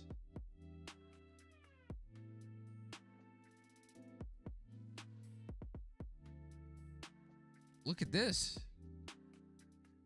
This was just posted April 25th. That's why I couldn't find it. Interesting. Brad, 2009. Wait. Okay. So Joey won at 19 in 1 month, but he wasn't, I guess, a Dash for Cash eligible driver. That's why he wouldn't count. Elliott would not have been it. Ty Dillon, probably not at that time, 2014. Bain, no. Austin, no. Suarez, probably not either.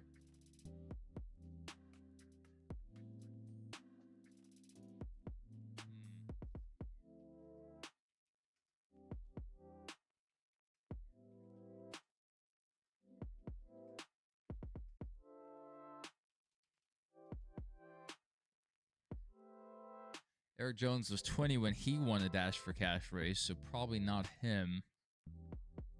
Although he is one of the younger guys.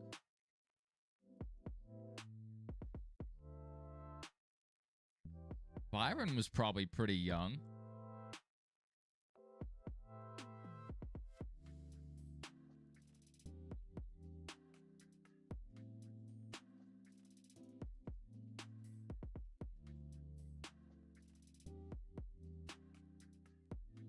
Byron was 19, so it could be William Byron. It seems like it's going to be a 19-year-old. So we're really splitting hairs here between how many months old they were at the time they won it.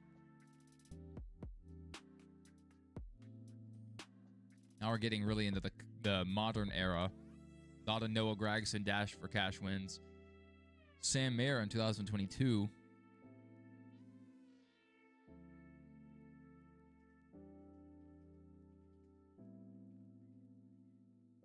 Brandon Cruz still cutting the gap. It's at 2.2 right now. Sam Mayer's 22 now. He won Dash for Cash.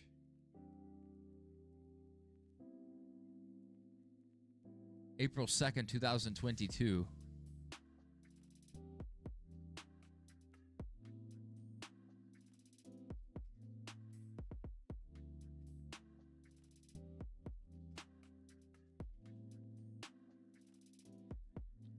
Sam Mayer was 18 years old.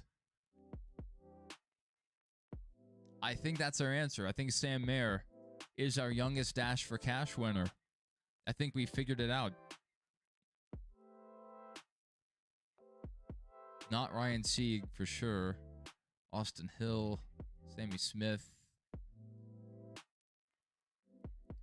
Creed. Creed was our last one. I think it is Sam Mayer.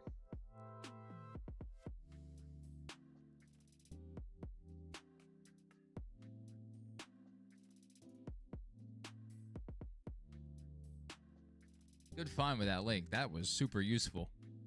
We still had to do a little bit of manual digging there, but we found it.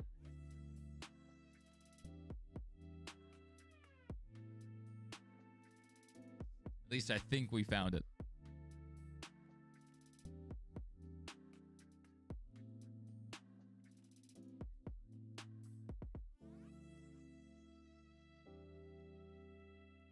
I was just using the Google search and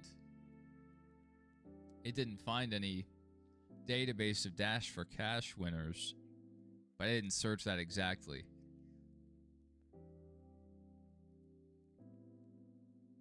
Yeah, I would not have found that. Austin Hill is still 8th, but he's working.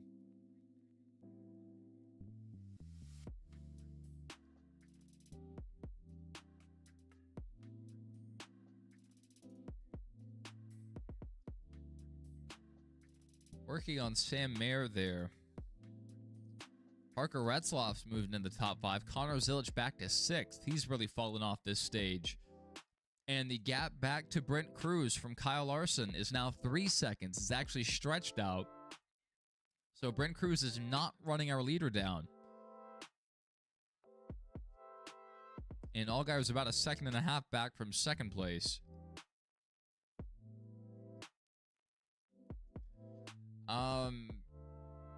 Sam Mayer won it in April. I think his birthday is in June. So he would have been at the older end of 18.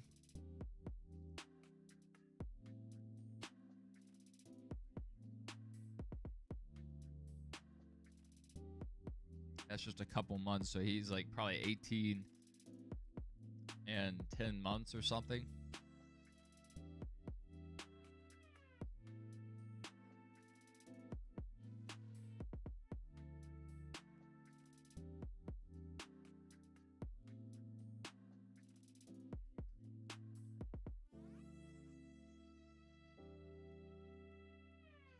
Our last two Dash for Cash winners, Sheldon Creed, Justin Allgaier, Sammy Smith, Justin Allgaier, Austin Hill, Justin Allgaier, Anthony Alfredo, Ryan Sieg, Sam Mayer in 2024, Eric Almirola 24, Cole Custard 23. I think right now it's Sam Mayer.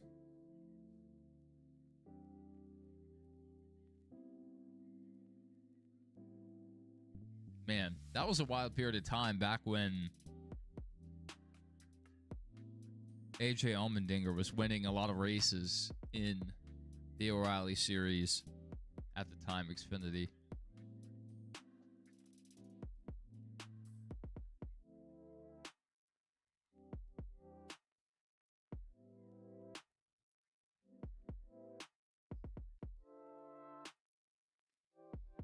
It looks pretty safe. Looks like Brent Cruz is going to get it. Although he's not going to win the race. I mean, I'm not going to say he's not going to win the race, but where he's running right now, he wouldn't. You know, that's obvious. So does that still qualify?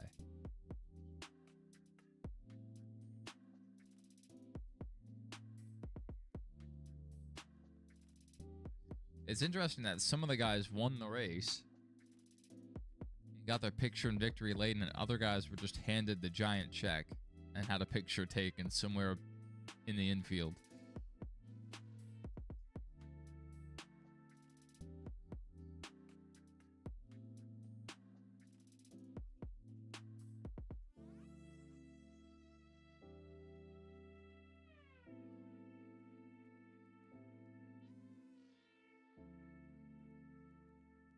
That's a fun rabbit hole to go down.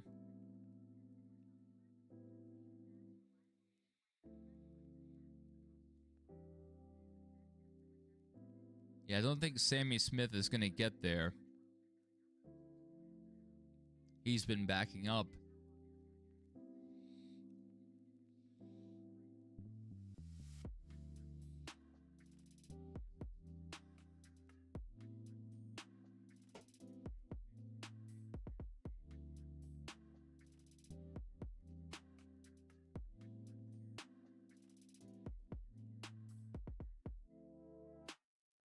That gap's pretty stable back to second. Cruz is not cutting down the time. If anything, Larson's stretching it a bit now. It's been hovering around 3 to 3.5.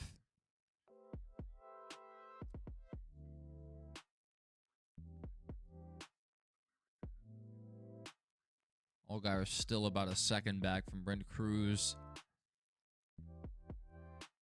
2.5 gap back to Brandon Jones. Parker Retzlaff looks like he's probably about to make the pass or try to make the pass on Jones. Let's see what lap time he's running. Brandon Jones 31.48, not bad. Parker Retzlaff is on that last lap. Probably ran our fastest lap on track. 31.4. Pretty much 31.4 flat. Faster than Brandon Jones, just ahead of him. There's a lot of time left, but Parker's looking pretty racy right now. That would be a huge upset win.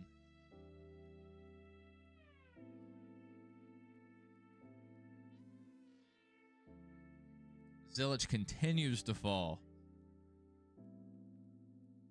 Zilich getting passed there by a couple cars. I think Zilich is out of the top 10 now.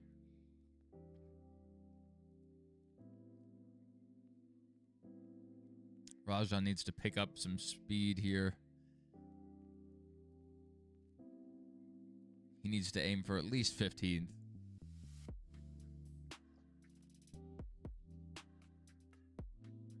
All right, we have some strategy here potentially. Do you come in early? Or do you run long? Oop.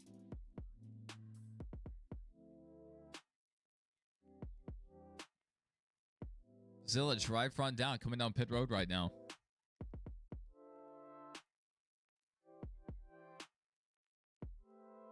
He is going to make it down pit road. Not, a ton of damage on that car. The tire didn't explode like we see it happen sometimes. Just rip off the whole fender. Still looks pretty clean. I wonder if that could potentially be a tire down from when they went 3 wide for the lead. When they made contact, I was thinking, man, if these were sheet metal bodies, somebody definitely would have cut down a tire. Seems like at the minimum, that was a very slow leak there that maybe affected the handling of the car. Sam Mayer has had so much speed this year, but he's just been involved in other people's, incidents. He's had some bad luck, but there have been races, where he would have finished top 10, if not, up there in contention for the win.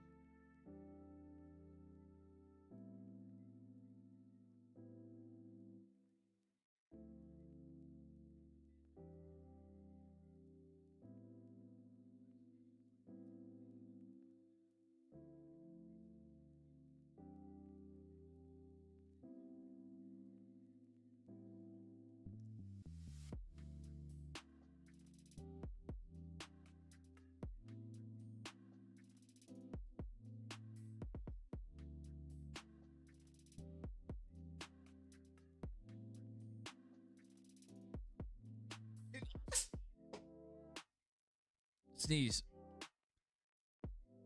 Golly. I felt that one coming on for like a minute. Yeah, 4-second gap.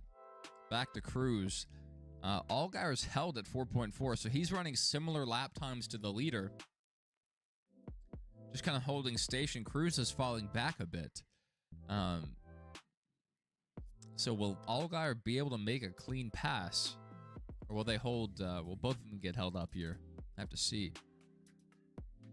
Allgaier's just 2.5 tenths back now. Probably our next pass towards the front. Retzloff is still about 4 tenths back from Brandon Jones. Close, but not quite there. They're just running so similar lap times. Hard to make up a ton of ground there. 31.5 compared to 31.6's. Sam Mayer ran a 31.5 that last time by.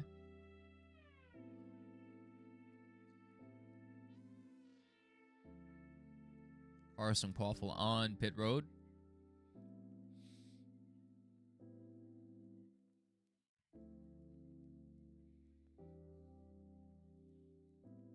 What are the chances we get a caution here in the middle of these pit cycles?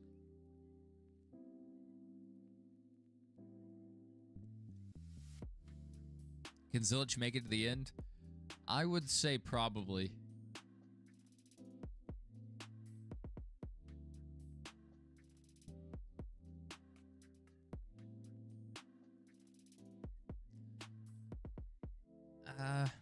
I take that back. Possibly. I wouldn't doubt he may have to save, but with how much off-throttle time we've heard today, that may just be built into the lap now, especially when you run on older tires. You naturally just save a bit more fuel.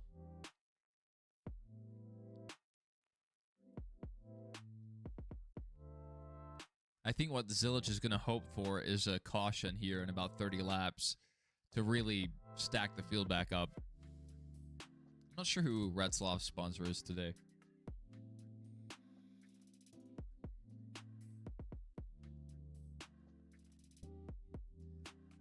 If he keeps running fast lap times, they'll show him on TV here in a bit. Allgaier's down. Retzloff is down. Oh, yeah, I've seen that one. Yeah.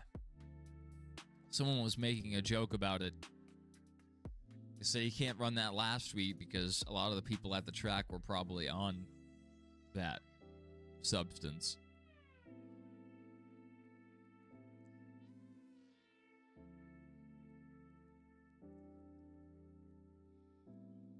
Man, Parker Retzloff was just 6 years too late. If he had just ran this car 6 years ago, we could be in a completely different timeline right now.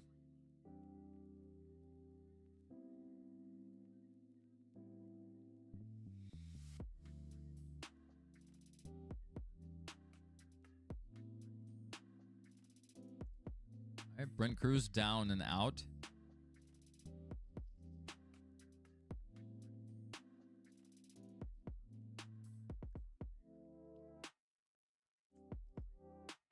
Jones, not a bad stop.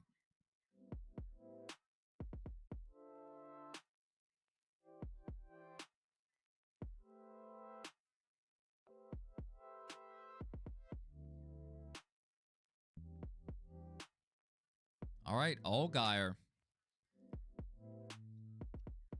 getting by the Gibbs guys. This sets up Allgaier's run to the finish, potentially.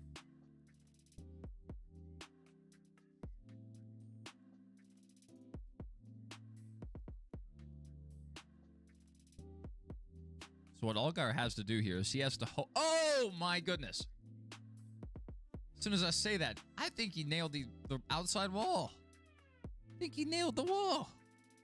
Let's go back and watch this again. He hit the wall. Yes, they're showing it on TV. The announcers didn't say anything.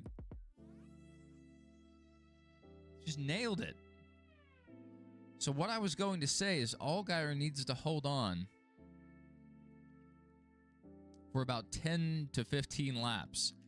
And then he will probably have an advantage over the Gibbs guys behind him. He just smacked the wall there.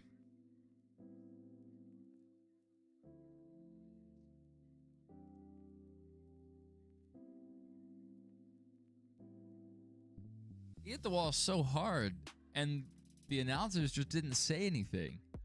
Probably because they're also watching on monitors like we are.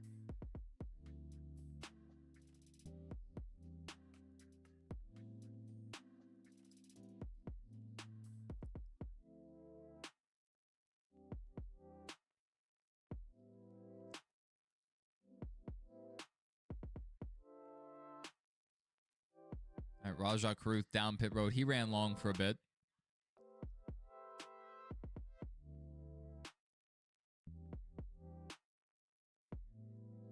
Brent Cruz trying to get by Jones here, right on his bumper. So I have to wonder if they adjusted on Cruz's vehicle to get that speed back in it.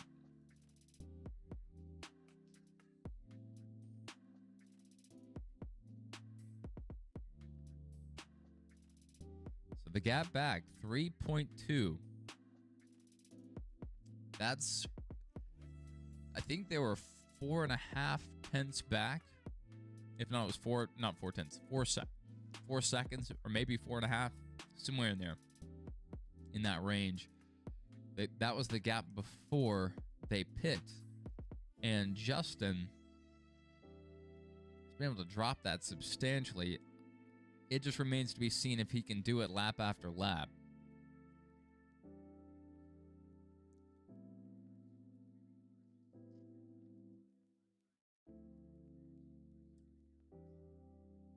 Who's going to have the better long-run pace?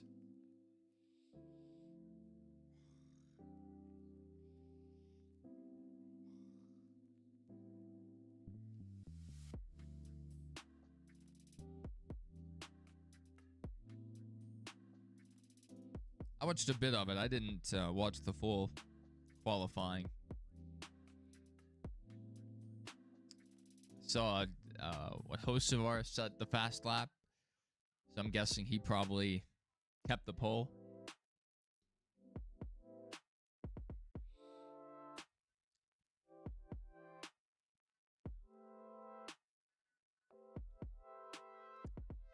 Brent Cruz advantage on corner exit, but Brandon Jones along the outside is going to have the momentum.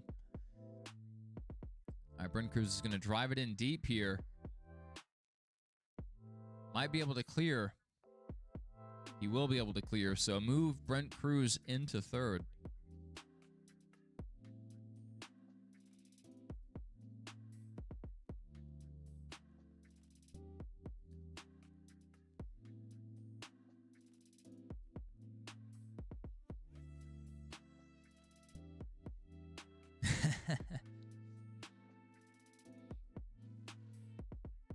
Race control is snoozing.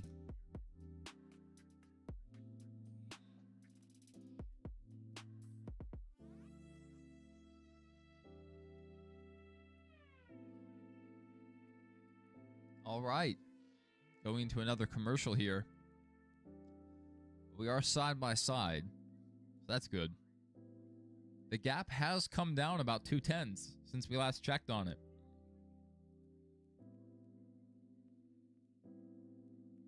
It's not a huge difference in lap time.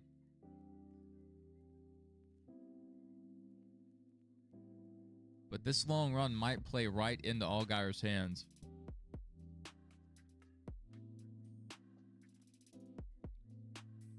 Hill's up to 6th.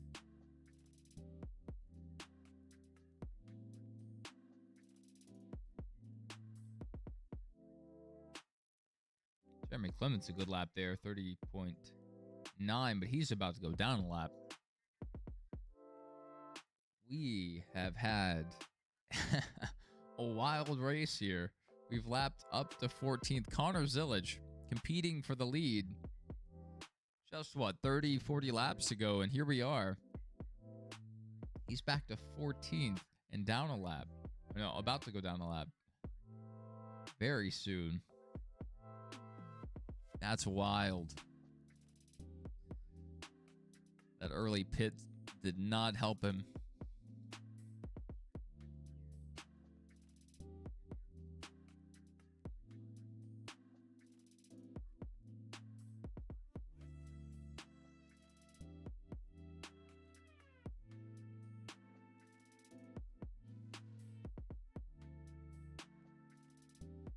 Oh yeah, it's hilarious when Harvick gets upset. Because he doesn't hide it.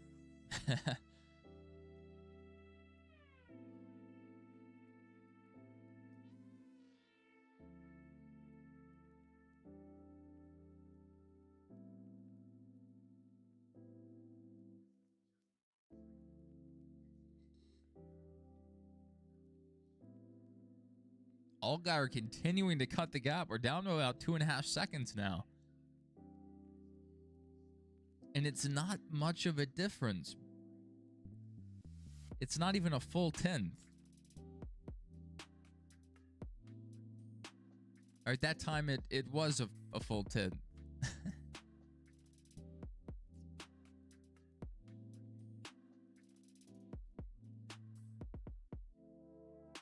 Sheldon Creed 31.58 right now, but he's really far back.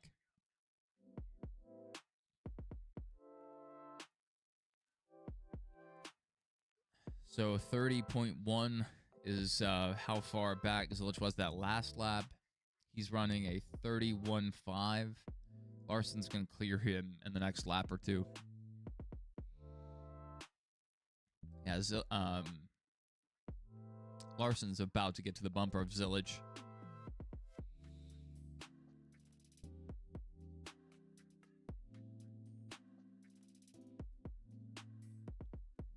There is a path forward for Zillage. I don't know if that car has the sauce anymore to run up there with the leaders. But if he pits, you know, he will be down a lap. Okay.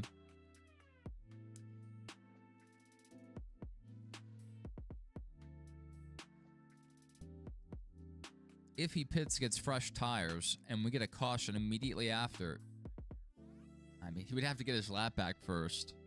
I don't know. There's a slim chance that he could pull this off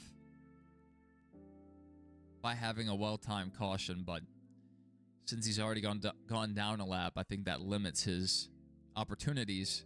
Because pitting, he's going to go down 2 laps, I would say. The gap's now only 2 seconds back to Allgaier, still cutting that gap to the lead. Jeremy Clement's running 11th. That's really good to see. Ryan Sieg 15th, 1 lap down. Not terrible, but not where they wanted to be. And Kyle Sieg especially running well early on. That didn't play out.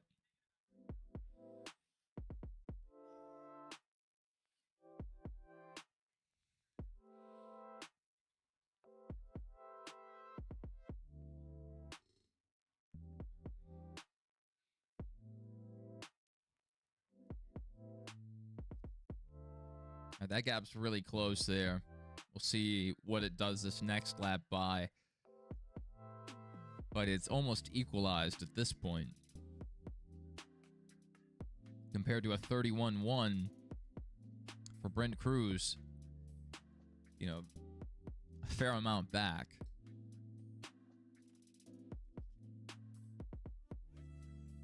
But a half a second a lap, that adds up quickly. Ready for next week? What is next week?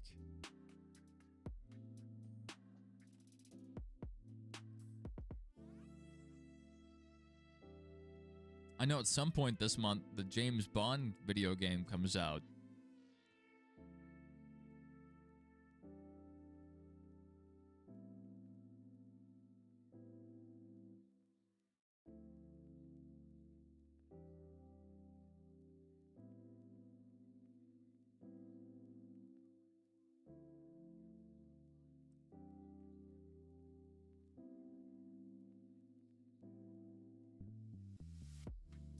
Oh, the Glen.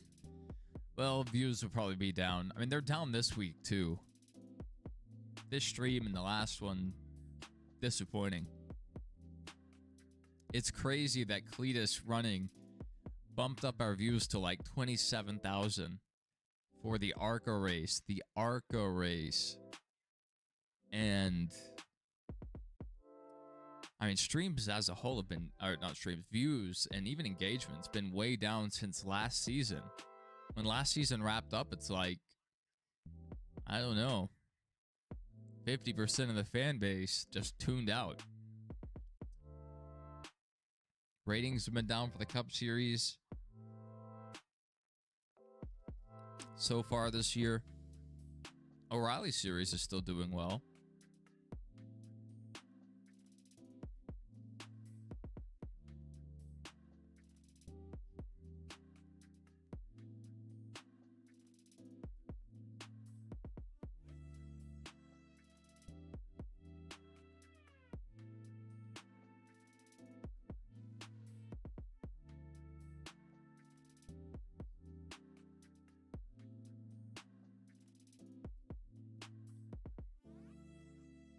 Allgaier's under 2, but Brent Cruz has cut the gap by about a second. His lap times are really equal up towards the front. That's going to slow progress.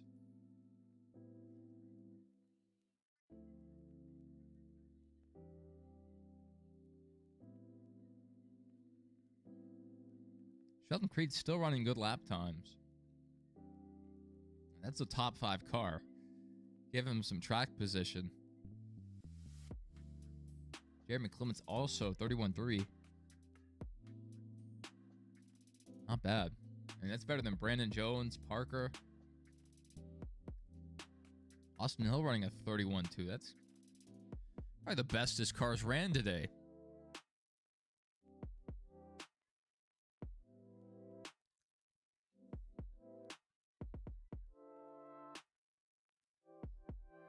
Yeah, hopefully the weather holds.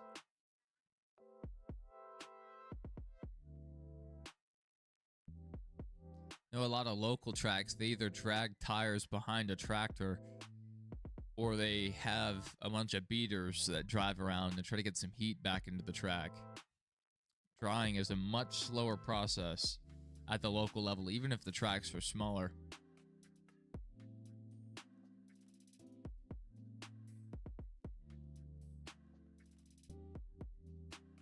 Yeah, I hope you guys have fun next weekend.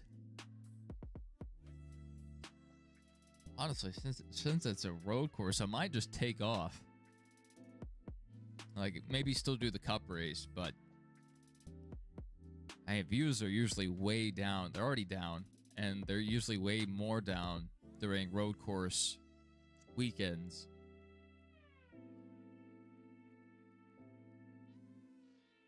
Just take next Saturday and study.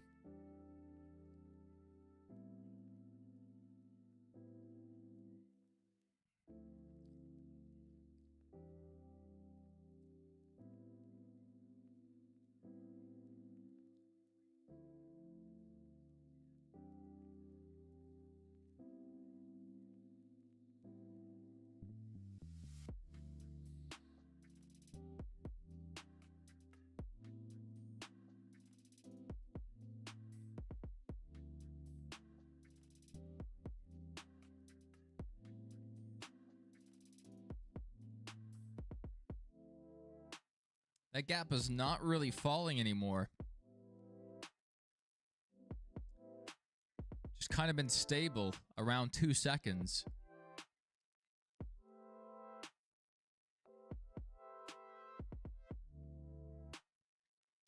Person a bit faster there than Allgaier. Cruz not cutting as much as he was. Brennan Jones running decent lap times. There's a few guys further back that have pace for sure. They just don't have the track position.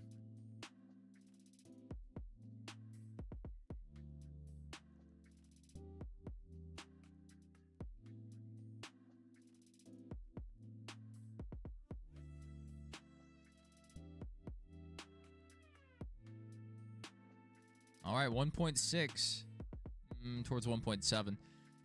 These guys are running so close lap times. There's still time for Allgaier to get there, especially if Larson falls off, hits traffic, whatever. But it's 24 to go. 1.7 back. He's got to start cutting a 10th per lap. You know, he can run even 1 lap, 1/10 slower 1 lap, but the 3rd lap, he needs to run 3/10 faster. We need to be averaging about a 10th a lap for Allgaier to get there comfortably. It canceled today because apparently 49 degrees is too cold. Yeah. Probably wouldn't be the easiest to work in the track at that temperature. What happened to my camera? Rajah Caruth around. Caution. Oh my goodness. The HendrickCars.com Chevy might cost the HendrickCars.com Chevy the win. And our camera came back. Didn't have to do anything. I don't know why it does that. I looked up. It was a blur. It looked like I was in the Claritin D commercial before they take the pill. But now we're Claritin clear again.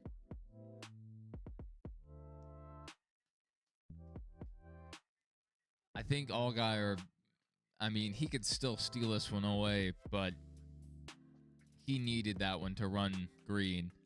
Because now Allgaier won't only have to fight Larson. It's also going to bring Brent Cruz, Brandon Jones, Retzloff, everybody back into this. And these guys could also lose the race on pit road.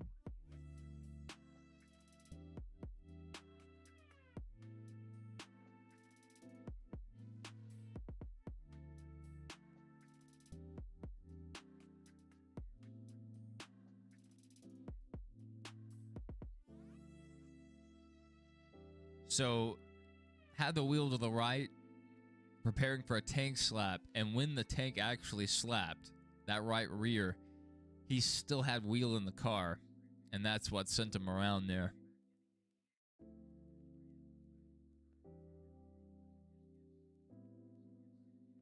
He's got to work on that a bit.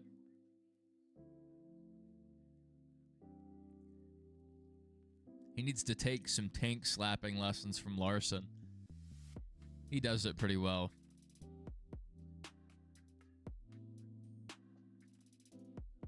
Yeah, not the kind of day they wanted. Just never really found the handle on that car. Started around 12th. I think it was 12th to 13th. And just slid back. Been a really rough day for a lot of the team.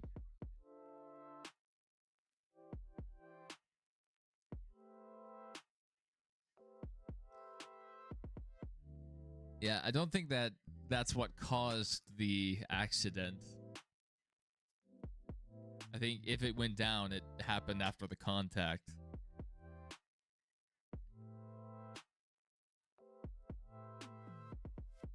Who knows? We may get an update here shortly. That definitely changes things. 88 getting out first. Allgaier's going to lose a spot on pit road. Getting leapfrogged by Brandon Jones. His team's done a great job this year on pit road. Allgaier's pit crew needs to be lined up against the wall and shot for the treachery they have committed throughout the season. Allgaier will win stage 1 on pit road. Comes out 6th. Wins stage 2.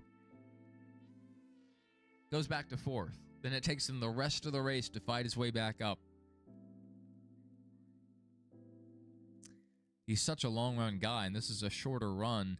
If he gets held up or can't get back by Brandon Jones, Larson's going to run away with this. Who knows? Something else could happen, but man. Hocevar just straight up told his crew last night they suck. I don't know if you guys heard that. But Hocevar, during the race, it was the pit stop that took like 24 seconds. The right front they couldn't get on there. And he's like, you guys suck. Don't even try to blame that on me. And then he went on and won the race. They said, you have a lot of passing to do. And he just said, his response, watch me. He did.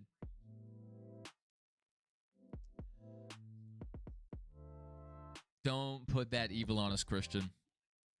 I thought last night's race was really good. Probably better than this race. This race has been a bit sloppy. Cars just really throughout the field didn't have a handle on it.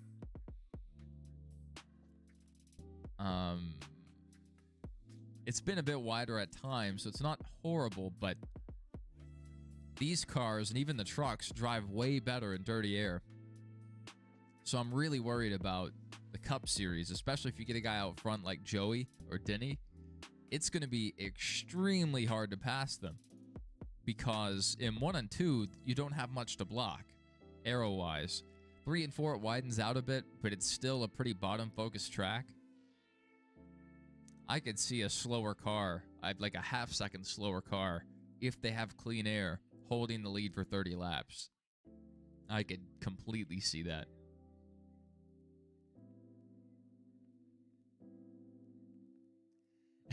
We are still going. Yeah, we had a rough start to the race.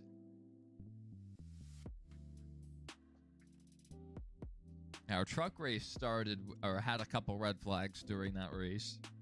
That was wild. You don't often see a red flag, and we had 2 in 1 race. So Larson taking the inside, Allgaier going with him. And so we have teammates, 1, 2. And then on the outside, Brandon Jones, Brent Cruz.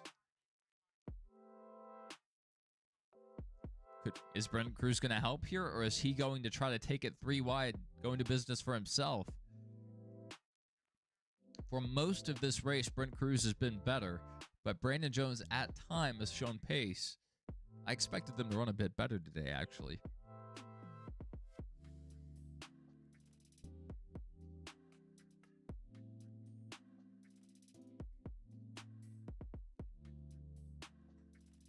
Whoa, is that his crew chief or a spotter?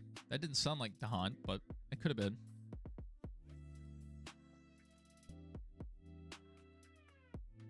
They're throwing shade at Kyle Larson there.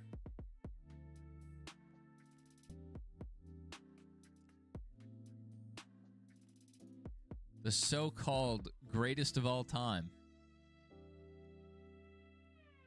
Imagine if this was a 334-lap cup race. Oh my goodness. We would end the race with maybe 15 cars in the lead lap, probably less.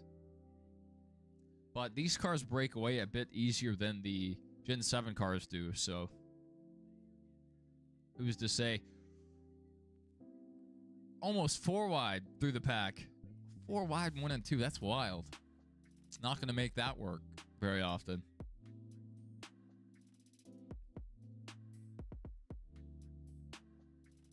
Allgaier was able to get by Brandon Jones, so move Allgaier back to second. So this is between, at the moment, Larson and Allgaier. Does Allgaier have the juice here? This is a shorter run. That's where Larson has been excelling. Allgaier already moved up the track to try to get a run. Didn't seem like that worked at all.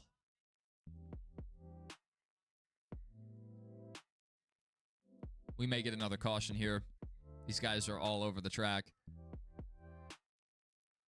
This is the pay window. This is all that matters.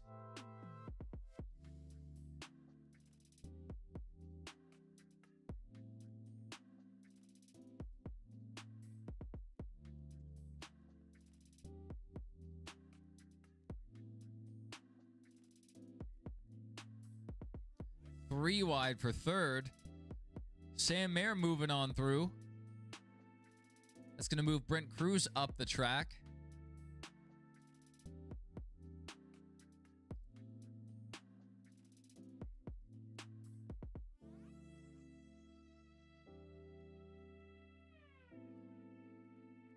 Sheldon Creed is getting close. He could steal this dash for cash. Sammy Smith almost went around there. Little contact there with his teammate, it looks like. And Zilic is back in the equation. Lap down, though, so this is not a pass for position.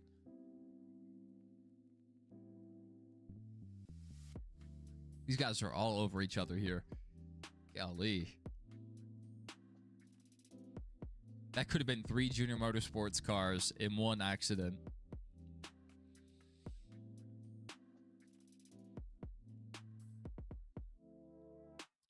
Larson's gapping Allgaier a bit.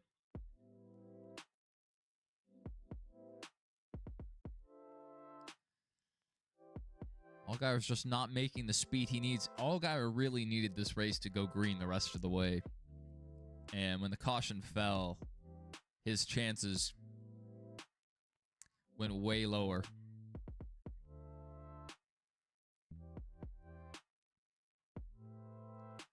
All right, Allgaier did cut that about a half a tenth there.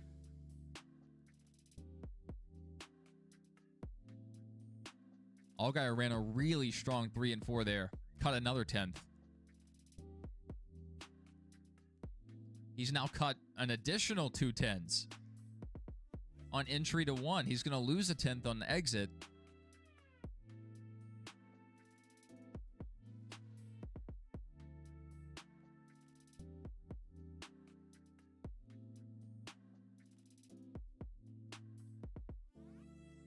Allgaier couldn't wrap 3 and 4 like he did the lap before, so he lost all the progress he made there. Back to 6 tenths.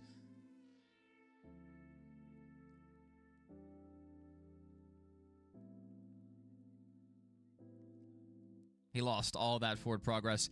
He's going to cut it back down 1 tenth here on the exit of 1 and 2.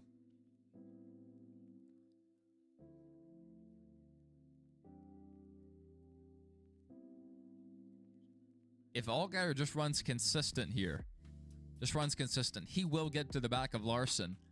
And we've seen Larson choke many a win away. 3 tenths separate our leaders. Larson seems like he's going to have a bit of momentum here. Not really. Now, will Allgaier outdrive his stuff. He's pushing really hard. A lot of times you'll see this car, get really loose just randomly. They'll step over the line, and then you'll see the guy in second place lose, 4 or 5 tenths immediately. That could be fatal at this point in the race. Just has to be consistent here. If Justin could win again, that would be crazy. I think Kyle Larson won here last year in the Xfinity Series, now O'Reilly Series.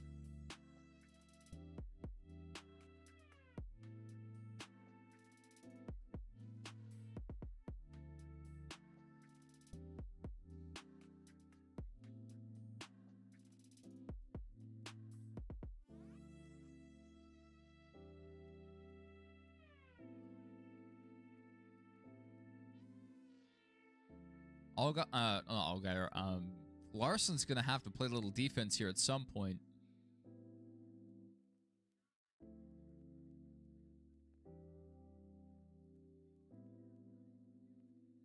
Ooh.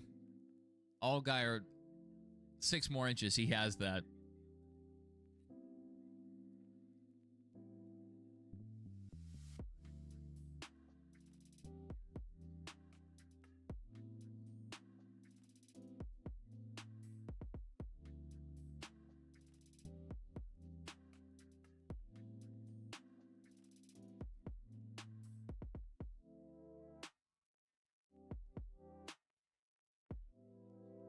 All right, Larson's moved up the track now.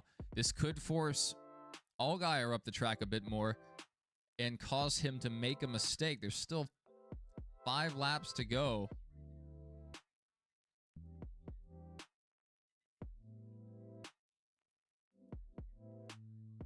Four laps to go now.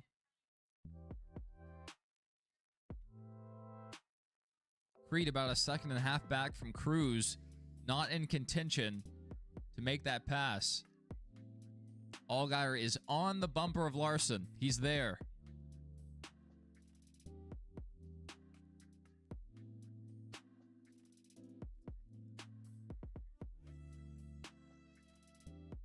Can Allgaier get Larson loose here? He was right on his bumper. He's now fallen back off 2 tenths. Gonna be a big run here. Gonna dive it to the inside. Not able to make it there. He's gonna have another run down the front stretch. Larson close to the outside wall there. 2 laps to go. Allgaier's not the one to use the bumper, but Larson's not a full-time guy. So how willing is Allgaier to give Larson a little love tap?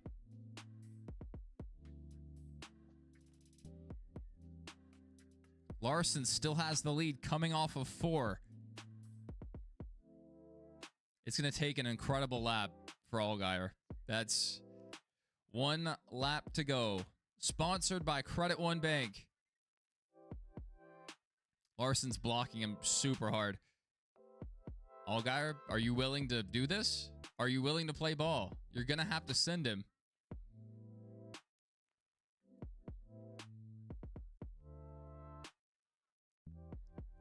Allgaier not able to make it. Larson's going to go back to back. Kyle Larson is your winner today. Allgaier had the faster car. Was the better car there at the end, but Kyle closed in. I don't know if I said the right name. Justin had the better car. It was the faster car there, but the lead is such an advantage at this track. That's what I was saying throughout the whole broadcast. It's one thing to catch up to the guy ahead of you. It's another thing to actually go up there and pass them. I love that my arm is missing. I have a floating appendage. But, wow. Justin almost got another win. That would have been huge for Justin in terms of securing that regular season points advantage. But Larson's going to take those bonus points, and they don't amount to anything because he's not eligible for points in the series. Brent Cruz will be our Dash for Cash winner, just barely beating out Sheldon Creed. Mayer in third. It's good to see him finish well. Sheldon Creed as well. Parker Retzloff, top 5. Ton of talent in that 99 car.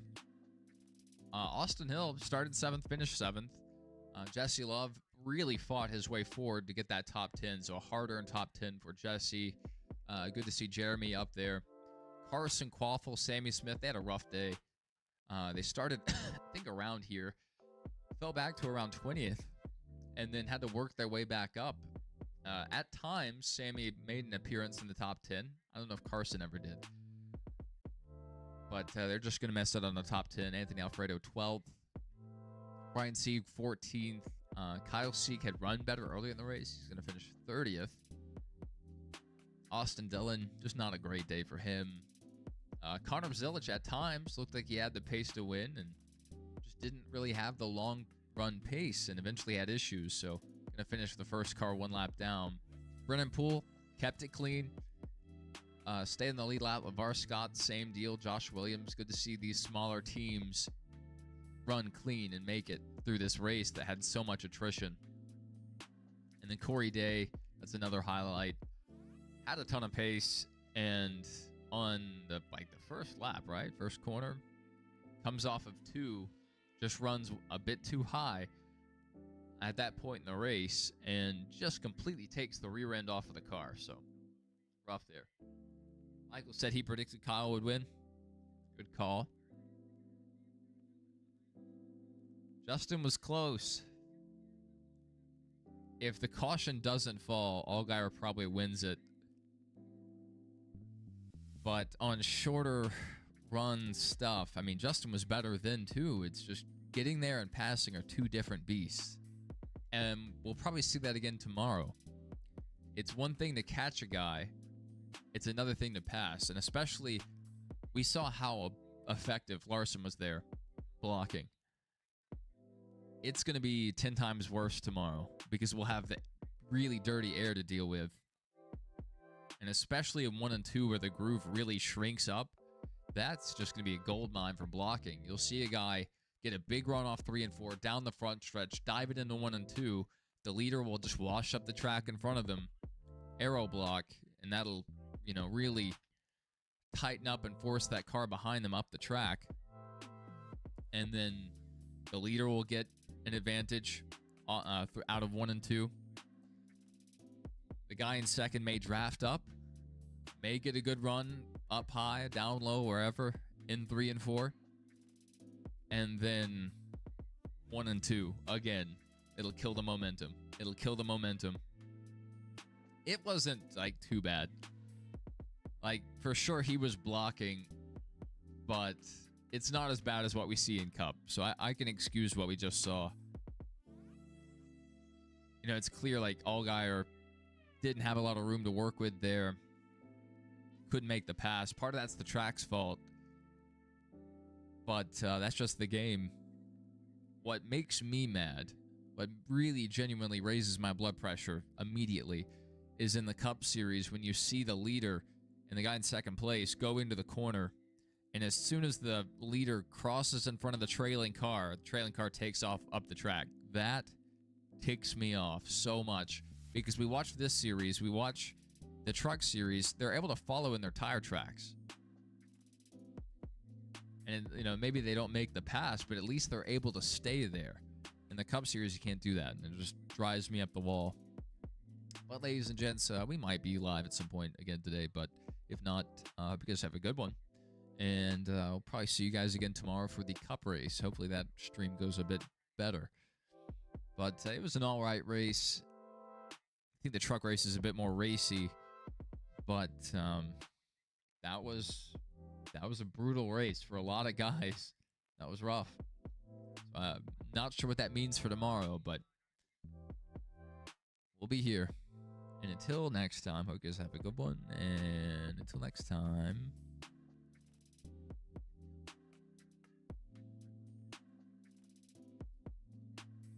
don't die.